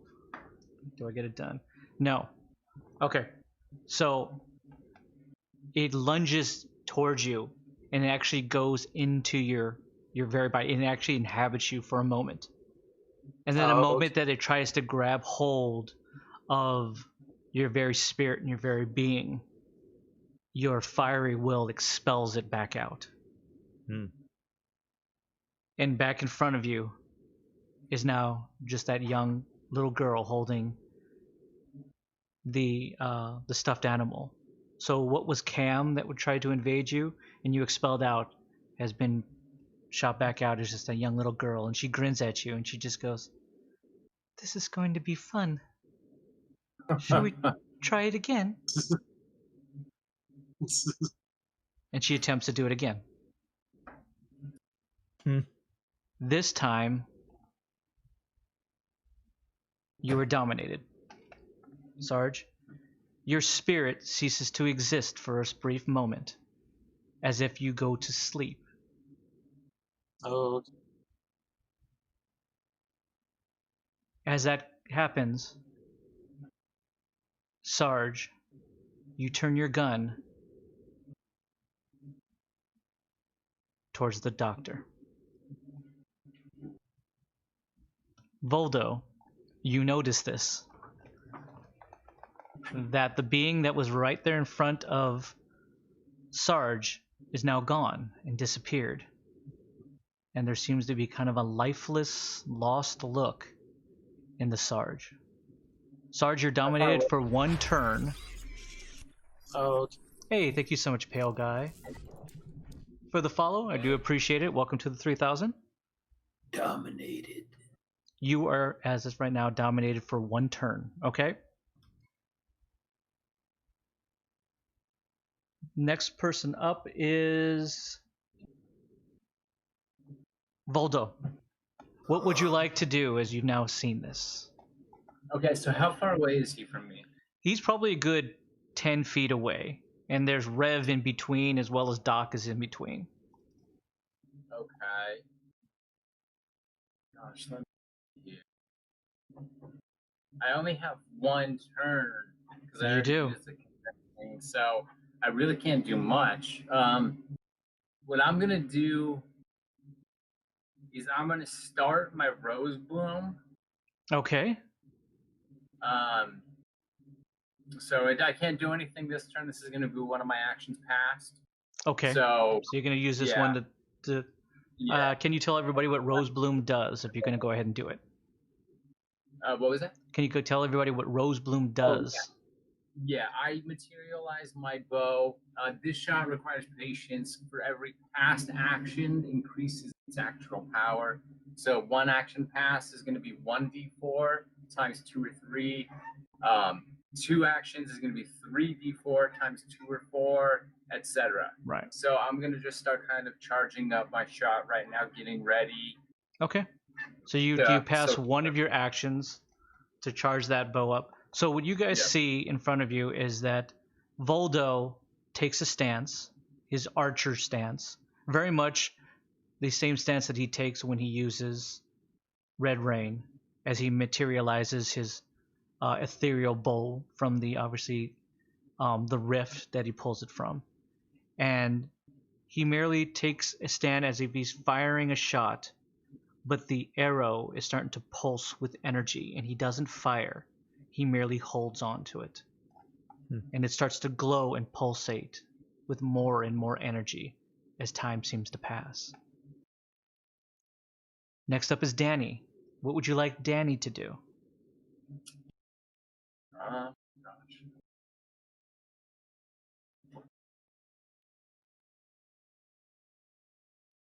Okay, and you said that other guy was he was aiming at,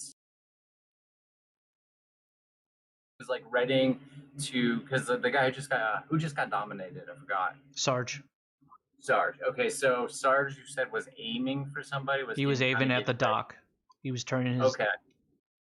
I'm gonna have Danny just try to tackle him and wrestle the gun, like wrestle whatever he's aiming for. Run all the way across and try to do it. Yeah, like about 10 feet away. So. I will allow her to attempt to try it. Alrighty. So she's gonna run past Rev. She's gonna run past Doc and try to tackle the Sarge. Go for it. Let's do it. I need her to make a power check if she's going to try to tackle the Sarge. For he's a pretty sturdy individual. Yeah, she has power. So. Okay. What do I gotta roll? See, I got a 6 on a D12. It's 5 to 12, just up your competency, so it's good enough. Okay. Rev, Yes. you see Danny all of a sudden just run right past you. Doc, you see Danny run right past you and then leap almost directly at you, but just barely misses you, and she slams into the Sarge, knocking him down to the ground, and she's on top of him. Wrestling, like holding the gun. Yep. Make sure that that's her focus. As she does, I want her to kind of tell people what's going on. She doesn't have the ability to do anything like that. You can't have a conversation with people as you're running by trying to tackle somebody. Can one turn be her tackling, and then like the second action just be her? Well, she's trying to hold and pin him down. Okay, then just let them figure it out. If you want, I allow you to say like one word or 2 words at the most. Yeah, I'll just pass the second in case I need it later. Okay. Do you want her to do anything else? If I can't just wrestle the gun from her. Okay, then go ahead and roll power again, or roll athletics, whatever she has. She's stronger in. Power. Yeah. Okay, Sarge, I need you to roll power against her. Okay, so that was. Okay, so that was competency. 12. Oh my gosh, I got a 20. Okay, well, we only rolled D12s, so I'm not sure why you're rolling a D20. D20. Yeah, wrong. Whoops. Okay, it's a 12. Oh, okay, yeah. So Danny did an awesome job with tackling. What did she roll? She rolled an 8, but I have it. So don't I get like +5? No, there's no +5s anymore. All that's gone. Well, yeah. Competency or expertise. He rolled a 12, so she tackled him down. But he is tossing her off of her at this point. Really? Yes. Even with an 8? Ooh, all right. He did roll a 12. Yeah, that's true. That's true. Okay. What do you want Jaina to do, Rev? Well, she's kind of up in a. She's in a vent. Yeah.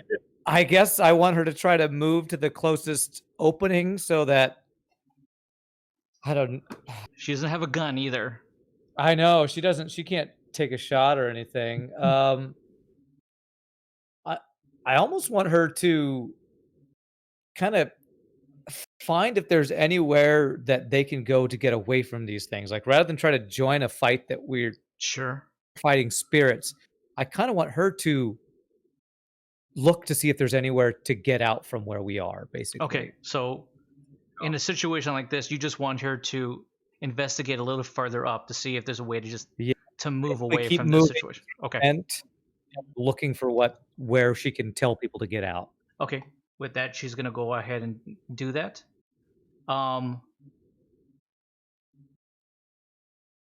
Danny, okay. Sarge, I would like you to roll a risk level standard, just regular roll to see if you can break out of the domination. Oh, okay. So I'm going to say odd. Oh, okay. I'm 11. Okay. You expel this soul out once again from inside of you, and you see as you kind of come to that you're almost on top of Danny now. You have no idea how you even got into this situation, and Danny is fighting you for your gun. Oh, the sergeant just like wakes up and is like what just happened? Like, last thing I remember is the ghosts. What's going on? I'm gonna have Danny tell you you looked really weird, and you just started raising your gun towards some of us. So I just kind of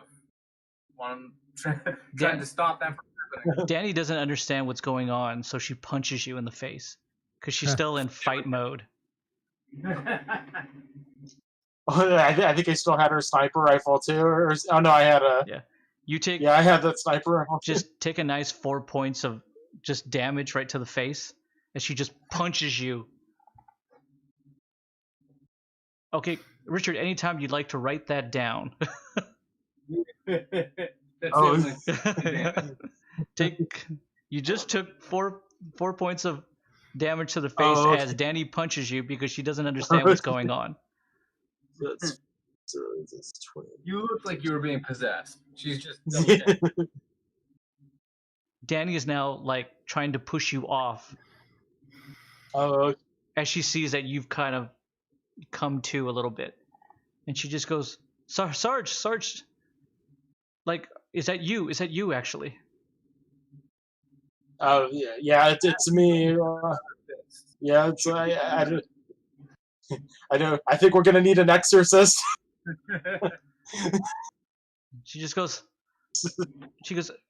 can you get off of me now? Oh yes. And she just goes, that thing is behind you. Oh god. And I'm like, we need to flee. we can't let them. Yeah, it's like we can't let them possess us. Okay. Do you want to do anything other than just yell out, we need an exorcist? I'm gonna like try to get up. Yeah, I'm like trying to get up. Doc, the ultimate soldier. We need an exorcist. Everybody run. Nobody's sure what's going on, but What are you doing, Doc? What are you doing, Sarge? Decide something. Okay. I'm gonna stand up and I'm gonna try this. I don't think it's gonna work, but like I'm gonna try firing the AP cannon at the ghost. Okay, go ahead. Okay. Let me see. So that's. Oh yeah, that's D6. Okay, I got a 5. Okay, so that's a hit. Go ahead and try to do damage. Okay.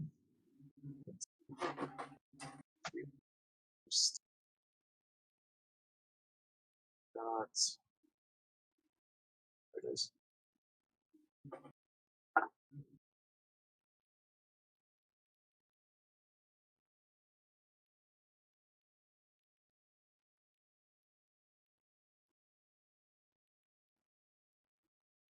So 19 times 3. 19 times 3? Yes. 57. Oh, 57. Nice. Okay.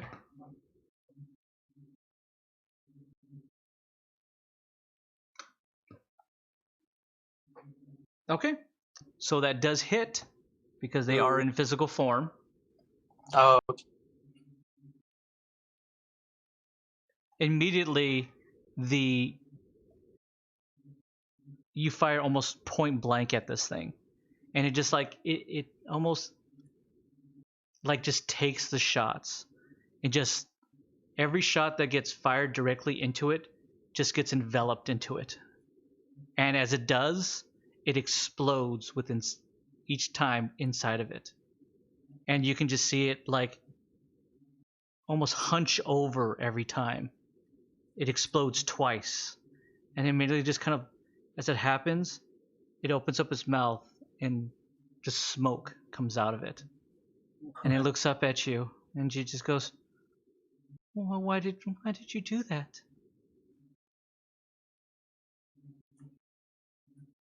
I say, you ain't Cam. She just goes, fine. And with that, it disappears back into the wall. Hmm. The one that's bound to you, Rev, just goes, Mm-hmm. there are more of us. We can do this forever.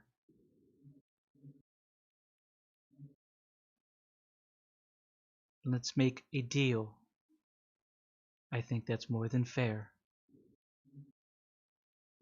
What kind of deal? The only deal you had before was taking over one of my friends. And when you see that we can do that at any time, and if I want to, I could take over you. Even though you feel, Rev, that that's a bit of a lie. It wouldn't be. Rev thinks it wouldn't be quite as easy as the thing makes it out to be. Exactly. It's posturing a bit. Mm-hmm. But as in the background, this rotating audio of names being regurgitated out, Yeah. you hear the voice just goes, we don't have much time. You should decide. Just one. What is your offer? Just one. For the sake of many. Seems to be a fair price.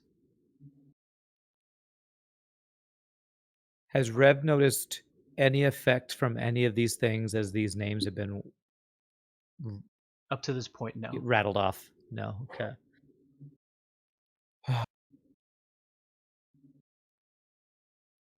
Rev is going to look this thing right in the eye, and he's going to go to the very bottom of the list that he has, and Okay. he's going to just start reading names backwards from the bottom up. Hmm. Like really, like Back. threateningly, not in a way that's like ambivalent or like he's trying to help, but Okay. like he's in a threatening voice. Gotcha. Like if we're in the W's, he's like William Cartwright. Gotcha. Okay.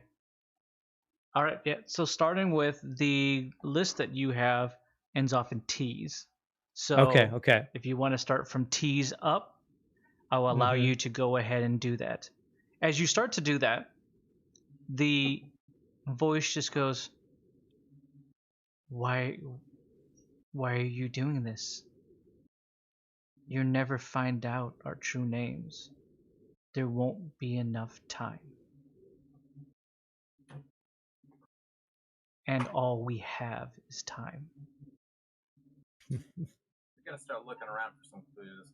Find some names, clues to these names of whoever lived here, or whatever.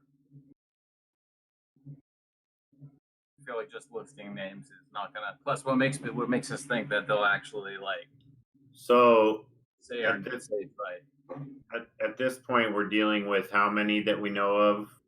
Are we even able to count them? There was 5 in total. One has disappeared after being hit by the Sarge. One's being held and contained by Rev.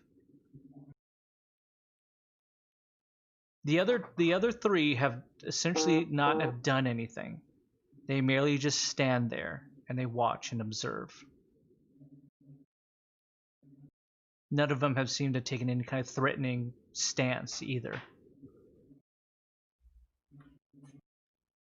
Whose turn is it? Rev has a decision to make. Yeah.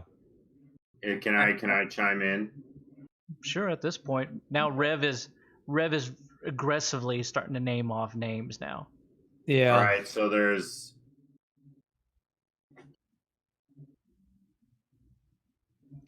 There's conviction in every syllable. I'm trying. I'm doing Miss. I'm doing a Patrick Stewart kind of William Shakespeare. I'm just gonna get everyone's attention. I'm gonna ask them something far out and crazy because I don't know what else to do right now. What is it I'm you're gonna asking? just ask everybody. I'm gonna tell them, what if it's us? What if it's us? What if their names are our names? Let's try our names. Which one of you is Jason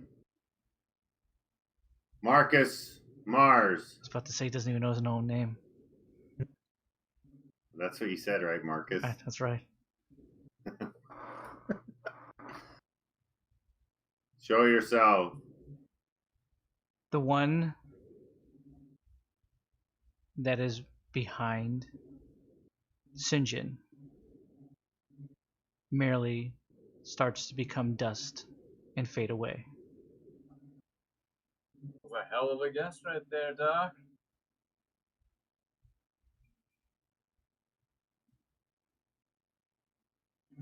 We're attacking ourselves, gentlemen. Nobody in this room knows what the word cacking means, other than the We're doctor. attacking. It's We're an attacking earth ourselves. it's an earth term. We're all cacks. We're cacking on ourselves. So I'm just gonna scream out, which one of you is Voldo? Voldo, though, what is your It real has to be name, your though? birth name. A birth name? Maybe. I don't know. Shit. I was gonna say, Yeah, I don't even- Did you guys see that? Did you see what happened? Rev, you take notice. Voldo has taken notice as well, because you would have had a Yeah. good look. Sinjin is just like, what the hell just happened? What is going on? They're using us to kill ourselves. We are Rev? lost. We're we're as lost as anyone can be right now, guys. When Rev hears that actually works, he actually starts to panic because he long ago, kind of like Ace Mars had done, completely forgot his own name. I don't think I have another name. I feared this would be the case. So at least there's He's one fewer. specifically in my bio, said he had Oh, he I'm gonna name. scream out. Oh, sorry, Rev. That's okay. I'm gonna scream out Jaina. Dirtbanger. One of you is Jaina Dirtbanger. Jaina Marie Dirtbanger? Jaina Marie Dirtbanger, show yourself. Be gone. The one that is behind Voldo becomes dust and disappears.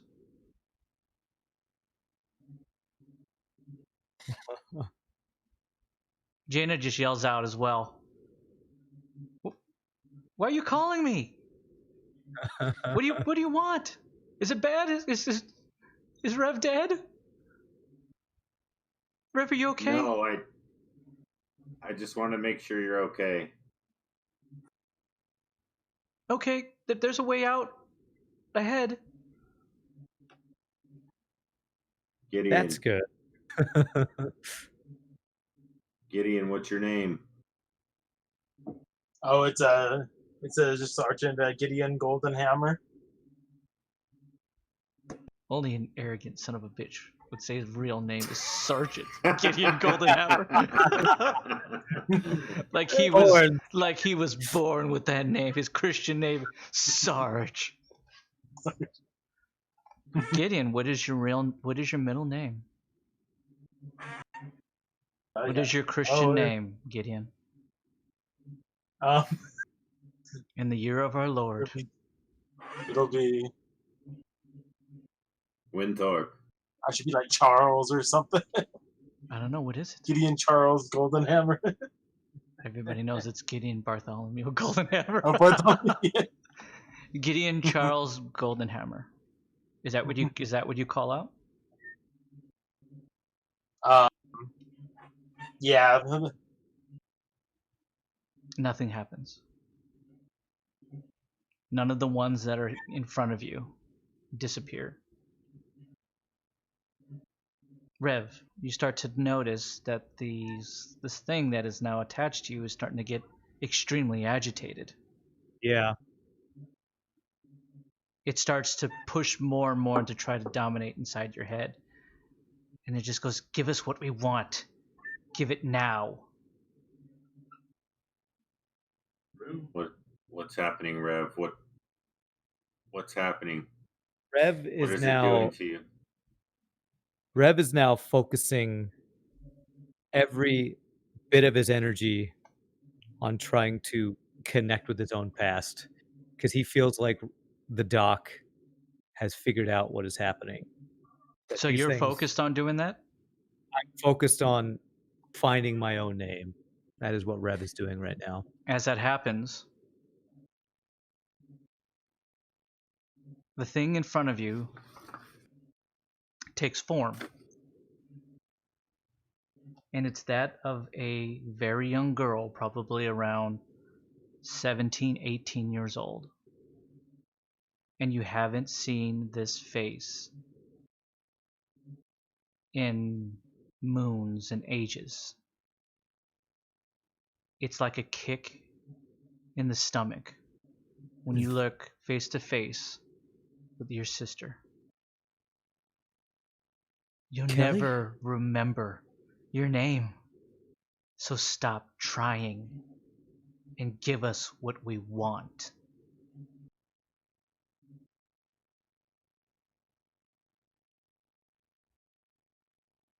Rev just digs deep down inside with the face of his sister before him. All of a sudden, for the first time, he goes back to before he became Rev. He's searching. He is searching. That face starts triggering things that he has not remembered, experienced, seen for 40 years since he first became a cyber jackal. AKA insert flashback sequence here. Exactly. Voldo, you see and hear what is going on. And there's one that is coming up behind you. You turn to it. And it looks at you. And it morphs. And it morphs into your father. And it looks at you and just goes, "We didn't name you Voldo." I'm gonna ask, who are you?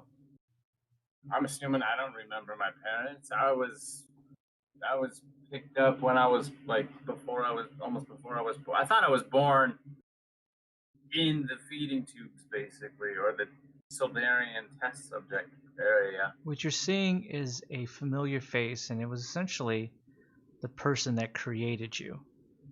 Okay. It was the only father figure that you've ever known.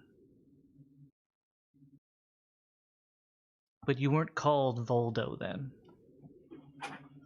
Test subject number 1272. Is that a deception? That's a guess. Or is that truth? I don't even know. Okay, is there any way I can kind of start use some of my mystical powers to kind of like meditate and see if I can pull that information out of my subconscious? If you definitely would like to start making some mystical checks, go absolutely right ahead. Let us do that. Okay, so yeah, I'm just trying to pull this out of my memory. I got a 7. Okay, that actually is a success. You start to have flashbacks, and you're breaking through walls and barriers that you had built up. Very much, and you know what? You start to feel, as you're doing this, that there is a connection to Rev. And not in a connection that you guys know each other. It's that Rev is breaking down walls as well to his own past. And because of that, it gives you strength to continue to keep breaking down those walls. Okay. You're afraid to know what's on the other side of them. Rev, you feel that Voldo is attempting the same thing as you. And that gives you a bit of strength to try to continue to keep breaking down those walls. That you're not the only one who's buried pasts. Mm-hmm. And you've learned very much from the doc that he's been burying pasts as well. Now Gideon's an open book. And so is Sarge. Doc, you see both of these gentlemen now in some kind of meditated state. But the other little girl is starting to move closer and closer to Voldo with her arm stretched out.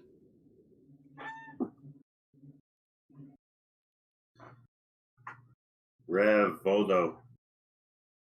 I call out and then I realize that I may not want to disturb them. So if they hear me and want to respond, that's fine. But that's like my initial reaction. I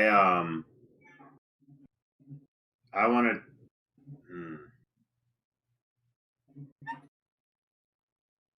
I want to go ahead and remove my if I can. Your shield?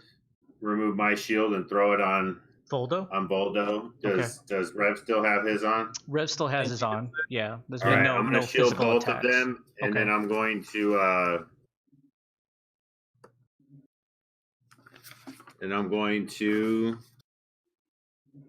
I don't know. I personally don't know whether these beings have the moment of mortality, if you will.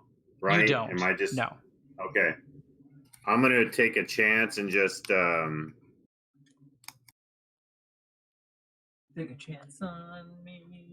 yeah. I'm gonna just take a chance on now. How close is it to Voldo? They're literally not far from each other at all. You're probably 10 feet, maybe even less. Okay. Damn. Voldo, you are shielded at this point, though. Cool. I turn around and thank you.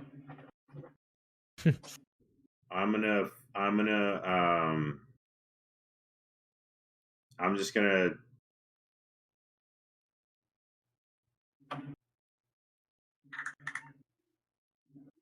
I'm gonna sling my my drone Ion Guardian, and I'm just gonna try and attack that thing. You're gonna make an attack? On I who? don't know what else to do on that figure that's going towards Voldo. You're gonna have to shoot through Voldo. Oh, okay. No? And where's Gideon? Gideon's essentially next to you. And so is Danny, who's now getting back up to her feet. All right, I'm gonna help her up to her feet, and I'm gonna tell Danny, what is your name? What's your name? Call out your name. Shout out to one of these spirits and get rid of them. She goes, I can't tell you what my real name is. I'm gonna go ahead. I've long forgotten what it was. My true Saldaran name. For as long as I know, the only father I've ever known gave me Danny. I would have to go back to my people to find out who I truly am.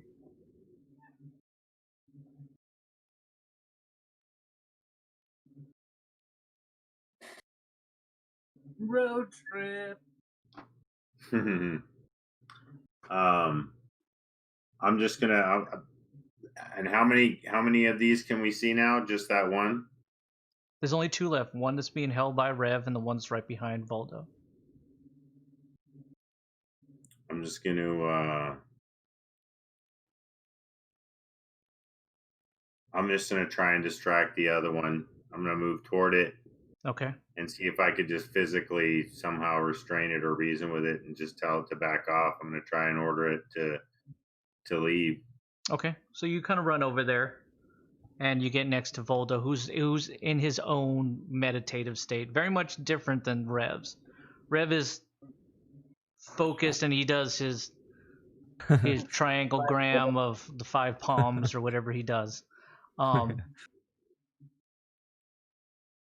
As you go over, you get a sense that there is power that is now being created in this bubble. It's coming from Rev and it's coming from Voldo. For Voldo and Rev, this happens too at the exact same time. You see in front of you a vision of a single large brick or stone wall. And in your hand is a large great hammer. And you know and you believe that if you were to break down this wall, then the truth of your past would be revealed to you beyond it. I would like each one of you to swing your hammer to try to break it down. Just give me a power roll, if you could, please. Power. Okay, I have power. Damn it. I'm competent, but I rolled a 4. Okay, what did you roll, Voldo? I have it, and I got a 10. Okay, Voldo. Does Danny do it too? No. Okay. Riv, you strike at it, and it almost crumbles. I would like you to make another strike to take it down. One more strike, please. Please. That's a 10. Okay. Voldo, in one strike, you completely destroy the final wall that has been built up into your mind, and it explodes outwards, and behind it seems to be a great rift. Rev, you hit it the first time. You nearly take it down, but it takes a second attempt to completely tear down and destroy this wall as the bricks and the stone go outward into a great rift behind it. Rev finds blackness. Voldo finds blackness. And when you open your eyes, Voldo, you were surrounded in water. When you open your eyes, Rev, you were surrounded in flames. And that's where we will end tonight's session. I wanted to shout my name like a freaking never-ending story at the end of such as moment. What does he say at the end of Never Ending Story? I can't. It's always like it's his mom's, but you don't. Nobody actually knows what name he Yeah, says. the closest I ever came was like I thought he said something like Martha. Like that's the best. Everybody's the is best I could everybody's come up name with. Martha? Is that how it works in the world? I think so. I think so. That'll be like the butt of the joke from now on. If you don't know somebody's mother's name, Martha. It's Martha. I want to thank everybody who was hanging out with this evening. I want to thank Kira. I want to thank Philly. I want to thank Pie Boy. I want to thank Pale Guy for the follow here as well. Thank you so much, Kira, as well for the sub. And this amazing cast here this evening. Rev, thank you so much, good sir. My pleasure, sir. Thank you again. Even though I don't know why I called an amazing you story. Rev. I mean, Ryan, thank you so much, good sir. Mike, well done, good sir. You might be able to find out what your real name is. When you find out your real name is like Sam Johnson, right? you're gonna be like, really? Samwise Gamgee. That's my real name. Yeah. Cool. We'll see what happens. Richard, thank you so much for a wonderful evening, good sir. Oh, thank you. It was awesome. It was like the Event Horizon episode. Exactly. It's totally like Event Horizon, which is like one of my favorite like spooky movies. Shane, good sir, thank you very much for an excellent, crazy-filled breakdown evening for the good doctor. Doctor had a rough one tonight. Doctor had a rough one. That's what he did. And thank you all for being with us this evening, as always. Thank you so much for your guys' support. It's truly appreciative and thankful, as always. We probably will be streaming here again some game on Sunday evening if you guys want to hang out. Might be Sea of Thieves with these crazy folks here. Definitely check out the YouTube. I will be putting up last week's episode up, so you can definitely get caught up on that. These go on every week. I'll be able to upload these episodes. Usually on a Saturday, it'll be available. Thank you so much again for everyone. Thank you so much for this cast. Ryan, drive safely going down to see your brother. Just be safe out there. And as always, I want to thank everyone again. And keep it 3,000, everyone. And until next time, Keep it safe on the ways. Good night. Good night.